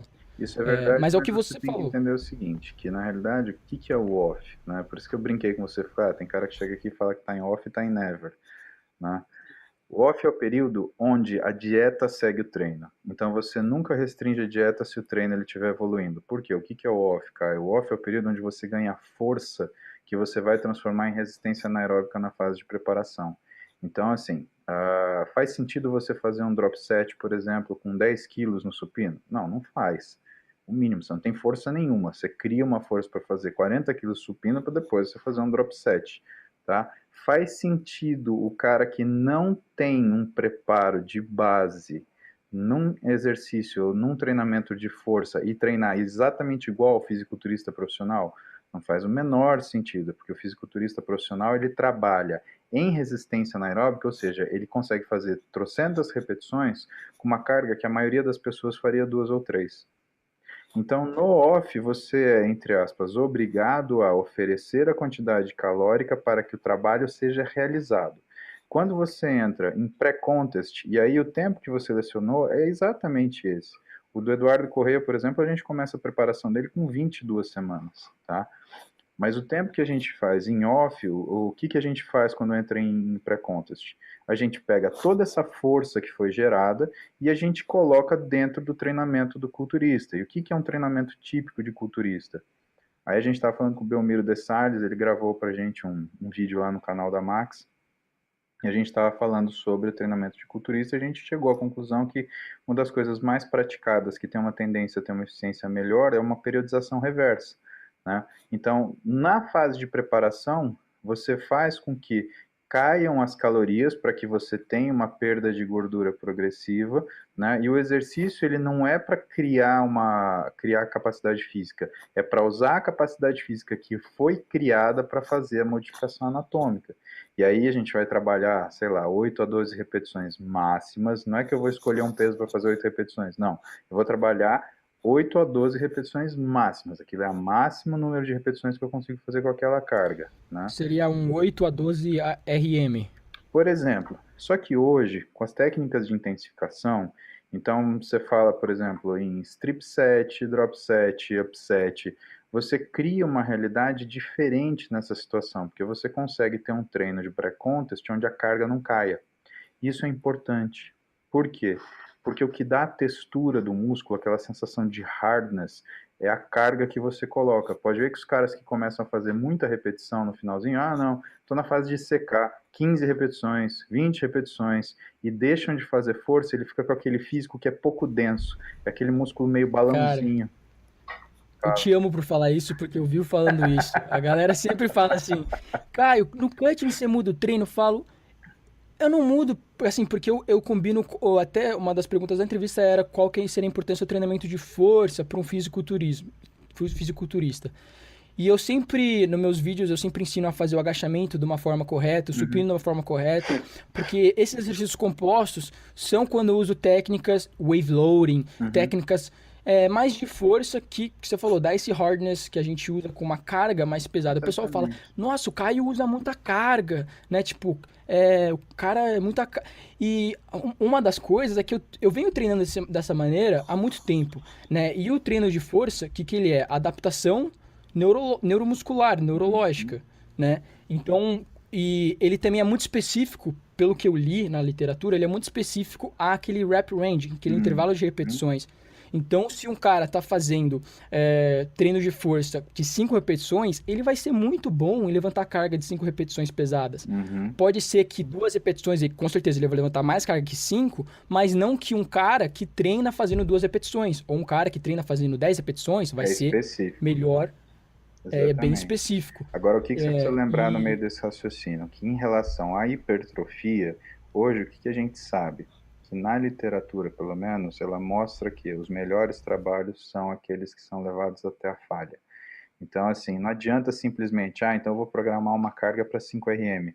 Tem que ser 5 RM com falha, tá? Não tem essa de, conseguir... Se eu me programei para fazer 4 séries de 5 repetições e eu fiz 5 repetições, está errado. Eu não falhei. Eu vou fazer 4 séries de 10. Eu fiz, o treino foi excelente, fiz 4 séries de 10. Não, seu treino foi um lixo, você não falhou. Isso quer dizer que você podia fazer 16, você podia fazer 20 repetições. Dá para fazer esse cálculo regressivo e você imaginar quantas você faria se você usar esse algoritmo. Mas assim, essa presença da falha ela é fundamental para você conseguir fazer essa avaliação quando você quer hipertrofia, né? Não o treino de força só. Uma coisa que eu aprendi, da literatura de Eric Helms, de Lane Norton, Alan Aragon, eu não sei se você conhece esses nomes, que talvez sejam um pouco nomes diferentes, mas eles são muito focados no treinamento natural, né, que eles gostam de focar esses caras. E eles falam que, assim, a gente consegue mimicar mais ou menos o recrutamento de fibras de uma falha com RMs de 85% acima, né? E então eles pensam assim, eles sempre pregam que o volume de treino é o que determina também a hipertrofia, né? Então a tonelagem, sabe? Quando você faz séries vezes, né? Então esse volume de treino vai determinar mais ou menos ali a hipertrofia e é claro, tem que ser, você não pode querer entrar no overreaching, né? No overtraining, se o volume de treino está maior do que a sua recuperação e tem esses gráficos e tudo mais. Mas o que eles falam é que assim, você quer chegar perto da falha, na maioria dos casos, não no treino inteiro, mas você quer chegar bem perto da falha, para o quê? Para que você consiga manter o volume de treino maior, porque se você chega no treino e faz a falha, pum, na primeira série, falha, tum, segunda série, isso para naturais, eu já não sei como é que hormonizados iriam conseguir lidar com isso, o sistema nervoso central, mas você acaba atacando um pouco o seu sistema nervoso central, que você não vai conseguir manter o treino inteiro, aquele volume de treino inteiro, naquela intensidade que você quer. É por isso que hoje a gente usa uma técnica que chama cluster set, é a técnica de esticar o chiclete. O que você faz? Você coloca para a seguinte situação, vou pegar um peso que eu faça 4 repetições máximas, ou 3 repetições máximas. E aí você faz uma repetição e dá 10 segundos de intervalo. Você vai conseguir fazer 12 repetições, às vezes 15 repetições. O que você está fazendo? Você está justamente esticando o chiclete, prevenindo a falha neural. Tá? Fadiga neural, e eu acho isso meio que um pleonasmo, porque assim, fadiga daqui para cá é falha. Não existe fadiga de músculo. O músculo falha, quando ele não consegue contrair, ele falha, né? E o que é o sensato que você falou, e eu vou chamar, porque você falou isso que eu vou te falar, só que eu vou falar de uma forma mais clara. O treino você pode atingir o máximo de capacidade física, ou você pode fritar o seu músculo, você pode falhar precocemente. Se a gente ficar imitando bater asa com força dentro do nosso quarto, olhando no espelho, você vai ver que você vai conseguir fazer 100 movimentos, 120 movimentos, e você vai sentir o músculo inchar, você vai sentir o músculo doer. Isso não quer dizer que isso vai levar à hipertrofia. Isso é a diferença de você cansar. Quem que faz isso? O cara que faz isso é o pedreiro de obra, por exemplo. Porque se só o esforço respondesse pelo ganho muscular, não ia ter cara mais forte do que o pedreirão que está lá montando o prédio do lado da sua casa.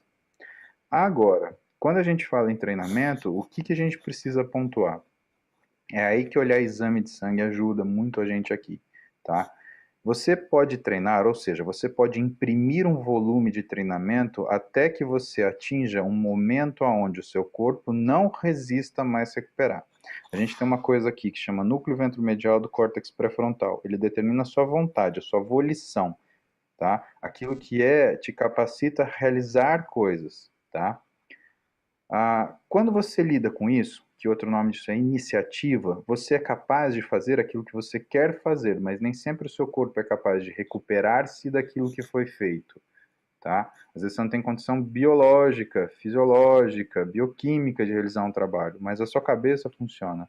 Então, quando você fala, por exemplo, eu posso fazer, que eu vou me recuperar, vamos colocar essa frase bem clara. Você deve fazer tudo aquilo que for possível dentro de um range de recuperação. Então, eu tenho uma capacidade de recuperação de 50, eu só posso fazer uma capacidade de trabalho de 50. Porque se eu fizer 60, isso me torna não culturista, me torna um esportista. Quem é o cara que faz ou que usa mais capacidade do que cria?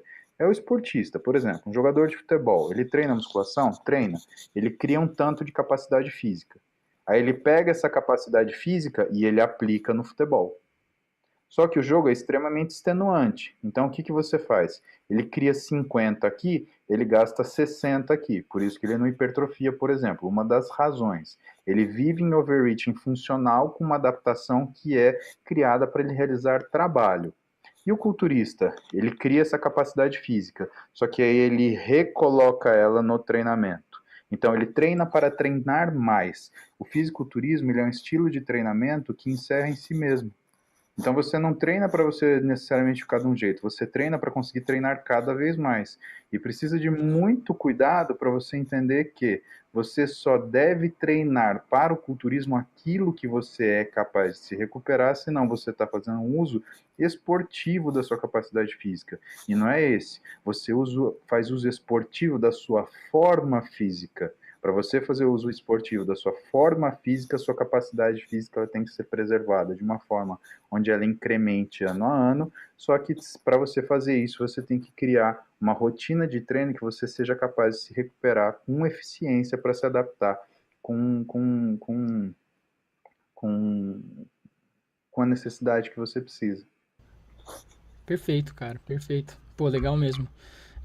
Acho bem legal a gente dar essa ideia pra galera aí, porque o que tem muita gente, que a gente mais vê geralmente com a galera mais nova na academia, é esse negócio de querer fritar e, sabe? Aquela coisa, quando você acaba treinando o ego, você acaba levando o seu corpo um pouco além, e você acha que isso é bom, quando na maioria dos casos pode não ser o caso. Muzi, cara, eu vou encerrar com uma pergunta aqui, só um outro tópico, Manda. porque daqui a pouco eu tenho que ir embora e eu já sei que eu tomei muito do seu tempo, mas eu agradeço muito, eu gostei muito do papo, cara. Bom, Eu não vou dormir à noite hoje. relaxa, a gente troca E ideia outro dia, tranquilo. eu só quero encerrar com um negócio aqui, porque meu canal né? O que eu falo bastante é você é, do treino natural, do que é o que eu faço, mostrei, fiz até um documentário aí, até te convido a assistir se você tiver Ah, mais eu uma vi, você hora do acabou seu de dia. soltar, eu vou olhar assim, mas não tenho dúvida. Soltei no domingo. É, ficou bem legal, eu gostei bastante. E eu sempre deixo claro que eu admiro muito o esporte em geral. Todos os atletas, o Arnold ali, todas as biografias dele, que ele tem duas até. Uma mais do fisiculturismo e a grandona dele. É, mas eu queria só discutir com você um pouco do limite natural, Tá? né? Porque acredito que assim, eu acredito que a genética tem um fator muito importante em todos os esportes, né? Talvez a inserção de tendões, que vai talvez deixar você mais rápido ou mais forte, o tamanho do meu braço vai praticamente ditar o quão bom eu vou ser num supino, por exemplo, né? Você vê os powerlifters que são bons, tipo, Uhum. no, no agachamento, eles talvez não estão tão bons no supino, porque eles têm alavancas no corpo que são um pouco diferentes, biomecânicas e fibras musculares e tudo mais. Mas o que eu quero discutir simplesmente é o limite natural, porque muita gente, né, sempre fala de mim e tem, os meus haters são praticamente isso. Né? Até os argumentos que eles usam Hum. não são argumentos. Já viu aquele argumento sem base? Né? Aquele argumento que o cara fala, você é culpado, aí eu falo, por que, que eu sou culpado? Aí o cara fala, porque você é culpado, né? Essa é a Ele maioria não, deles, não cara. tem ele não tem a base. E às vezes eu até tento discutir pra entender como é que é o ponto de vista dessa pessoa. Eu falo, cara, onde que você viu essa informação, talvez? Porque uma coisa que eu já ouvi, eu vou jogar aí pra você e Manda. você já fala. Uma coisa que eu ouvi que o cara falou assim, ele falou assim, ah, eu não vou começar a comentar aí as verdades, os fatos, né, para os seus seguidores, porque eu sei. Aí eu falei, o que que é essa informação? O que que você tá escondendo aí de todo mundo que vai me desmascarar? Aí ele falou assim, que é impossível ter 6% de BF com 40 de braço. Você vê que não tem nenhum tipo de sentido esse tipo de frase. Mas dá a sua opinião aí do limite natural, aonde é possível a gente chegar, mais ou menos, um cara, vamos dizer, com uma dieta, com uma genética medíocre, de mediana, né, eu quero dizer, dá aí seus 2 cents. Vamos lá. Em primeiro lugar, eu não acredito que existam pessoas com genéticas medíocres. Eu acredito que existam pessoas com mentes medíocres, tá? As pessoas que têm mentes medíocres, elas têm características que são básicas. Elas nunca descobrem por si próprias aquilo que elas precisam fazer. Elas põem em prova aquilo que outras pessoas conseguiram. Elas nunca dão tempo para que aquilo funcione da maneira que devia. Elas querem um resultado sempre antes da hora e elas sempre criticam toda pessoa que consegue atingir algum resultado que ela só é capaz de sonhar. Então é assim, genética, Caio, ela determina o que é mais importante dentro de um corpo que está sendo preparado para ganhar massa muscular. Não é só a capacidade de realizar trabalho, é a capacidade de se recuperar diante dele. A única coisa que eu acho que é genética é a paciência, o quanto você tem de saco para esperar que aquilo que você esteja fazendo ele funcione. Vamos fazer conta besta agora, tá bom? Em primeiro lugar, eu como 50 gramas de chocolate por dia. Então eu tô lá e eu acho que, pô, 50 gramas de chocolate, eu como uma média, vai, de 2 quilos de comida por dia, dividido aí em 5 refeições de 400 gramas. Pô, o que que é comer 50 gramas de chocolate por dia em 2 quilos? Conta rápida, 50 gramas de chocolate por dia é o equivalente aí 500 gramas a cada 10 dias, ou seja, 1,5 kg de chocolate que você come por mês. Aonde você acha que esse 1,5 kg de chocolate por mês vai parar? Primeira coisa, vamos falar de treinamento. Você tem 55 semanas no ano, tá? Se você treina um grupo muscular uma vez por semana e você perde um dia, você perde uma segunda-feira, você já perdeu 2% da capacidade de treinar aquele músculo no ano. 2%, tá? Caralho, velho. Mais que isso, se você treina toda segunda-feira, por exemplo, peitoral, depois de 2 meses de dieta fudido que você fez para ganhar massa, você fez 8 treinos de peito, Caio. 8 treinos de peito. Quem em sã consciência consegue ganhar algum formato de músculo com 8 treinos? Pensa que se você tivesse uma capacidade de recuperação que te fornecesse a habilidade de recuperar-se com um dia, com 24 horas, você demoraria ainda assim mais de uma semana para ter alguma diferença. Então as pessoas elas têm números mágicos na cabeça dela. Né? Eu te falo isso porque eu chego aqui, faz 26 anos que eu treino, cara. Não é desde ontem, Uhum. né? Sim, com E certeza. assim, Às vezes eu Eu nem me atendo. considero. Desculpa, só Não, bem imagina, rapidão. pode falar. Eu nem me considero uma pessoa avançada, né? Hum. É, e eu treino há 6 anos, né? Eu acho que ainda falta bastante pra eu chegar lá. Ó. E, cara, o que eu falo bastante é tipo assim, eu treino há 6 anos, só que eu posso te falar Hum. que até hoje tem uma coisinha aqui ou ali que eu faço talvez no meu agachamento e deixo ele melhor, sabe? Tipo, no Caio, eu meu treino há supino, que eu... 26 e eu aprendo coisa até hoje, bicho. Às vezes eu aprendo Então, coisa cara, com um cara que é prático, que ele não estudou porra nenhuma, mas ele teve uma visualização brilhante, porque ele teve uma inteligência locomotora, espacial, que eu não tive, e que muita gente que escreve pra cacete não teve. Então, assim, o cara o único burro é o cara que não está disposto a aprender. Esse cara é ignorante, que são aquela galera que é o doutor de cadeira, né? Inclusive, isso não é palavra minha, você pega o Roberto Simão, que é o maior pesquisador da área de exercício da América Latina, né? Ele fala isso, ele fala, se o cara quer ser profissional de educação física, ele tem que ter suor no calção, sim, senão ele nunca vai saber do que ele está falando, né? Eu nunca vi vegetariano dar aula de como fazer churrasco, né? É que, porra, para falar de atividade física hoje em dia, que fitness virou esse monstro de indústria que você vê, todo mundo quer sentar na janelinha, bichão. Então, isso que é a questão. Mas termina o seu raciocínio, eu termino de te falar, desculpa. não era isso mesmo que eu tava falando, sabe? Que tipo assim, é o que você fala, né? Tem muita gente que talvez com 3 meses não teve o resultado que achou que ia ter, e aí acredita que, pô, assim nunca vai, né? Exatamente. E A gente fala de. Bom, só para você ter uma ideia, você fala, eu treino há 6 anos. Para IFBB, você está na curva padrão de tempo que demora para fazer um corpo de competição. Do cara que já treina, quando ele fala assim, eu quero competir, quanto tempo demora para você fazer esse preparo? 5 anos. 5 anos. Por que que o Phil Heath, ele é hoje, o apelido dele é The Gift, né, a que dádiva, ele é novo, né? né? Exatamente, É. porque ele foi um cara que virou Mister Olímpia com um físico num padrão onde os campeões, eles eram campeões com 40 anos de idade, ele foi com 32, né? Então, por isso que ele foi surpreendente, né? É mesmo que eu, que tenho quase 40, ver entrar um moleque de 32 aqui com um físico 30 vezes o meu tamanho. Só que aí que tá, né? Não é que a genética do cara é boa, é que ele tem uma. Não é só a genética, perdão. É que ele tem uma rotina de vida que faz com que ele tenha o ganho que ele quer. Vou te contar uma história pessoal. Esse final de ano a gente foi para um resort na Bahia, eu e minha família. Iberostar? Exatamente. Cara, adoro. Levei minha namorada lá. Cara, eu adorei. Eu ganhei 10 quilos em 9 dias de Berestar. Mas ganha mesmo. Quem já foi sabe, cara. Exato. Aí Quem o já nego foi olhou sabe. pra mim e falou assim: Pô, o que que você tá tomando? Caralho, irmão, fala pra mim, que droga é essa que você acha que você ganha 10 quilos em 9 dias pra um cara experiente, que tem um físico surrado? Aí que tá, é isso que a galera não entende. Em 9 dias, o que que aconteceu comigo? Eu ia dormir 9h30 da noite pra acordar 6 da manhã com os olhos tatelados, porque o que eu durmo por noite são 4 horas, 4 horas e meia, não passa disso, né?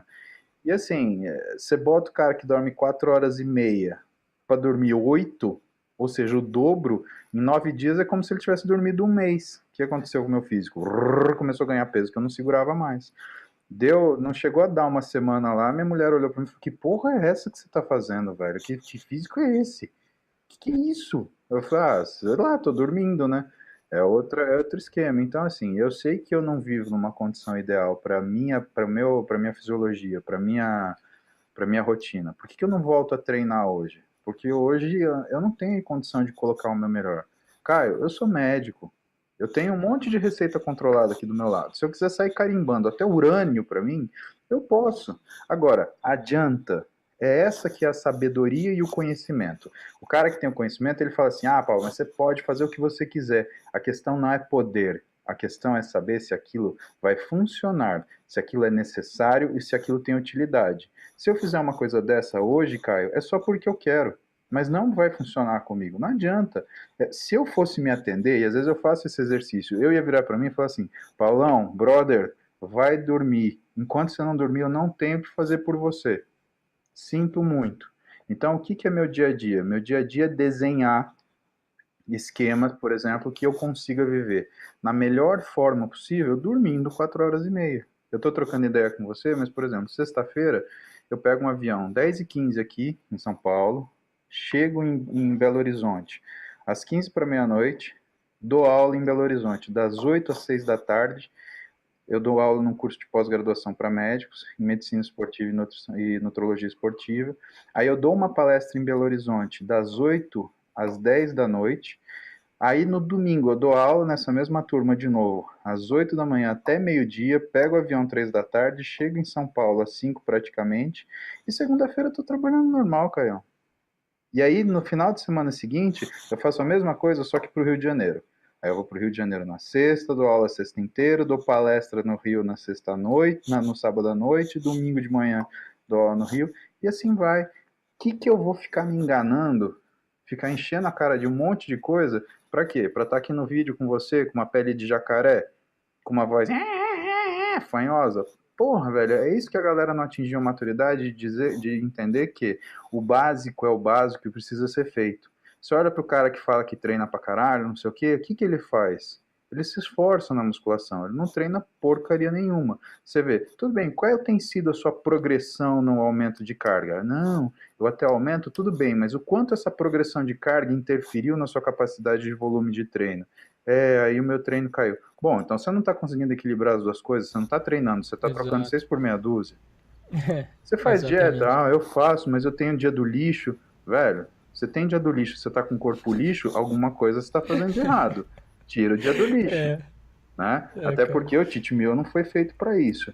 Então, muita gente que fala que o físico natural não existe, ou então que quem cresce natural é só planta, ou aliás, que nem planta cresce natural, na realidade é porque insiste em querer uma fórmula mágica para poder chegar no físico que gostaria. Mas o que eu vejo é um bando de adolescente que enche a cara de porcaria e que no final só fica espinhento, mal-humorado, pentelho, com uma pancinha e briga com a mãe. Por quê? Porque é machão pra caralho pra colocar um comentário aí embaixo. Mas vai chegar pra gente e falar, mano, acho que você tá fazendo a coisa. Vê se chega. E aí, beleza, velho? Tem. Então, assim é tranquilo, né? Assim é tranquilo, mas eu te falo, já que a gente entrou nisso daí, eu acho que muito do que você entendeu, por exemplo, o que acontece com você, quando eu trabalho carga, eu vejo meu músculo mais denso, o que te permite ter essa percepção é que você treina na sua vida sem você usar um esteroide. O que o esteroide faz, Caio? Porra, vamos falar disso, porque esteroide, cara, não é a salvação de quem treina, meu. Não adianta. Se fosse assim, só tinha Arnold Schwarzenegger andando. Porra, você acha que os caras não iam? Fulano, tem isso daqui, você vai tomar, você fica bem. Não fica uns mortadela, que aqueles braços que parecem uma mortadela amarrada, aquela puta cara de traquinas, aquela acne nojenta, o saco fica parecendo uma uva passa, porque você tem que olhar o saco do cabra. É verdade, tem um negócio que chama goniômetro, que é um modelo de bola do saco. E você tem que comparar, olha o seu saco, não tem nada de volume aqui, filho. E agora deve ter um monte de gente, vai ter um monte de gente que vai pegar o saco assim e falar, ai caralho, será que o museu ia falar do meu saco? E ia falar que tá parecendo uma uva passa assim, velho. E você tá fazendo isso, tá fazendo errado. Você não tá conseguindo aumentar seu braço, você tá baixando seu saco. A vida é assim, é triste, tá? É real, é foda. Isso daqui é difícil, não é pra qualquer um, não é de qualquer jeito. É o que eu falo... desculpa, mas é o que eu falo muitas das vezes assim. Não dá pra provar que uma pessoa é ou nem é natural. Porque tem um monte de shape bosta que usa droga. Então você falaria que o cara é natural quando na verdade ele tá usando mais coisa que Mr. Olímpia, sabe? Exatamente. Então. Eu atendo uma molecada aqui que chega, 17 anos, tá tomando. Se você somar todos os sais de testosterona que ele toma, são 4 gramas de testo que o cara tá tomando por semana. E o cara chega aqui com 35 de braço. Eu pergunto pra ele, falo assim, na boa, tem duas coisas que me preocupam. Eu tenho 53 de braceta, você acha que eu tomo o quê? De litro, na Coca litro, né? Porque não é possível. Pra você, que é esse grilo, esse chassi de grilo do inferno, você tá tomando 4 gramas de teste por semana, você acha o quê? Tem essa misconcepção que quanto... Assim, você dobra a quantidade e você dobra o resultado. Não, você dobra o efeito colateral, não é assim que a droga funciona. Exatamente. E outra, o que funciona pensam que é uma coisa linear. Não é. Aliás, ele tem um intervalo de ação.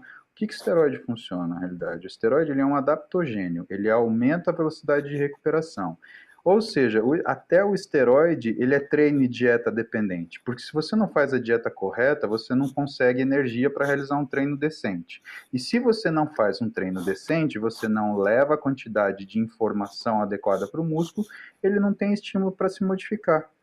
É isso que acontece. Por isso que você vê 99% dos caras que usam esteroide tem um físico de merda. Porque ele quer usar o esteroide para quê? Ah, eu tô tomando, então não preciso fazer dieta. Ah, eu tô tomando, então o treino não precisa ser forte. Então você vê cara que não quer fazer o treino. O cara, ele quer aparecer. Ele quer ficar com aquele corpinho de vendedor de Mentex de farol, né? Peitinho de pombo, andar com o braço aberto parecendo que tá assado. E aí, Pogloss, tá me assistindo, brother? Braço pra você, viu? E assim... O cara tem que se achar o ridículo para falar, pô, eu tenho que fazer alguma coisa. Caio, quem que dá certo dentro do esporte, cara? O cara que gosta de treinar.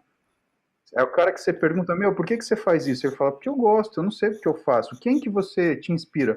Ah, não sei, eu gosto de chegar aqui e levantar o peso, porque é o cara que chega numa sala de peso e o que muda é a atitude. Então ele faz do jeito mais difícil possível e ele fica bolando na casa dele, ou ele fica bolando enquanto ele está treinando, uma forma dele dificultar o processo, porque está muito fácil, se está fácil, está errado.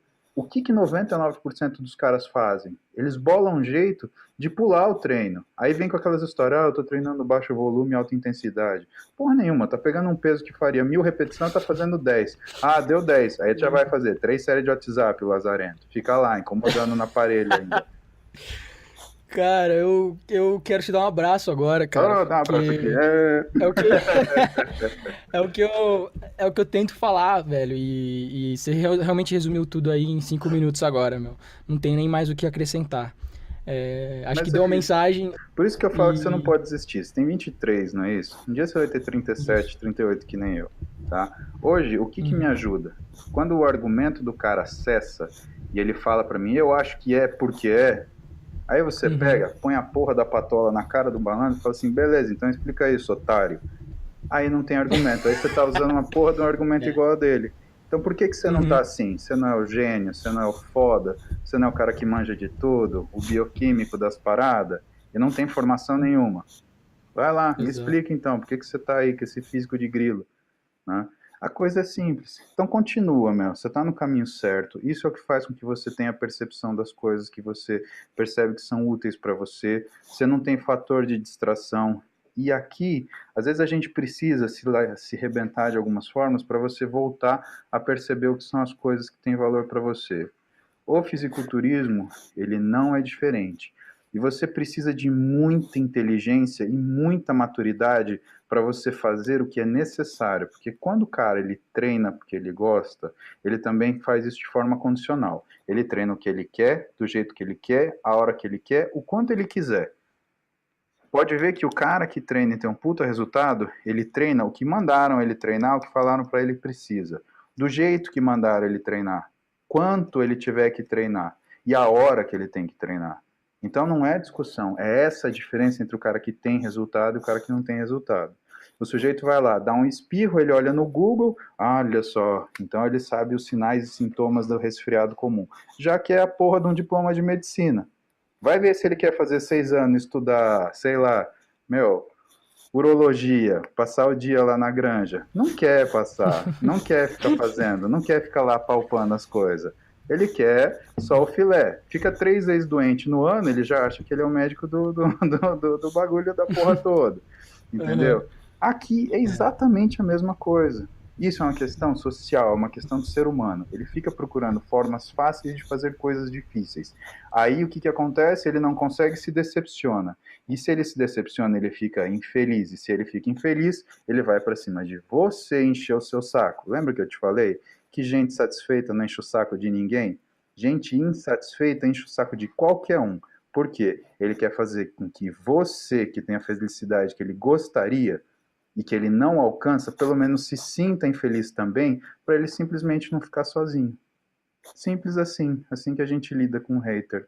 Eu tenho os meus, amo vocês, vocês não esperam, vocês não perdem por esperar o foda que eu vou fazer amanhã, que eu vou cagar de novo na cabeça de vocês com gosto. Que da hora, cara. Pô, Paulo, muito obrigado. Eu vou encerrar por aqui, então. Cara, eu não tenho palavras para agradecer, tal, você ter vindo aqui, batido esse papo comigo. Espero que dê tudo certo com o áudio dessa vez e tudo mais. Mas Amém. mesmo se não deu, eu acho que, cara, é 1 hora e meia da minha vida abençoadas aí. Muito obrigado Amém. mesmo. Eu vou fechar aqui a gravação, então dá um tchau aí pra galera. Bom, primeiro tchau para você, obrigado, sucesso, tá? Felicidade nessa sua Valeu. busca. É uma busca, tá? A gente fica feliz, mas a gente nunca se satisfaz. Você sabe disso tanto quanto eu, tá? Aproveita as coisas que eu tenho para passar. Eu fico feliz em ver você acertar as coisas que eu errei, porque significa que você vai chegar numa maturidade profissional muito antes do que eu cheguei. E se Deus quiser, eu ainda vou sentar na sua frente para você dar essa aula para mim. Aí eu vou ficar muito mais feliz ainda. Caralho. Para a galera que Então está tá assistindo a marcado, então. gente, tá marcado então, você está me devendo. Para a galera que está assistindo a gente, desculpem as brincadeiras, eu lido com as coisas de uma forma emocional também. Para mim, isso é o tesão da minha vida. Eu gosto de ver gente bem, gosto de ver gente feliz, eu gosto de ver gente gostando do que eu gosto. Tá? Só que eu gosto disso aqui, isso daqui é difícil, isso daqui não é para qualquer um. E fisiculturismo, cara, se você tem que falar que você é porque tá errado. Aqui não tem fake. Aqui ou você é e mostra, ou você é só mais um goela que usa uma roupa ou coladinha, aquelas porcaria daquelas camisetas tetinha, ou então aquelas camisetonas que você parece um obeso que nem sabe de onde você saiu. Tenha orgulho de quem você é. Fisiculturista não Uhum, precisa falar para ninguém que esporte que ele pratica. Você olha um jogador de uhum. futebol na rua, se você não jogar uma bola no pé dele e mandar ele chutar na placa, você nunca vai saber da habilidade dele. O fisiculturista é o atleta que carrega consigo o sucesso que ele foi capaz de obter na vida, porque ninguém conquista um físico do dia para a noite. Beijo grande para vocês, sucesso, divirtam-se. Caio, obrigado de novo, valeu. Valeu, eu que agradeço, cara.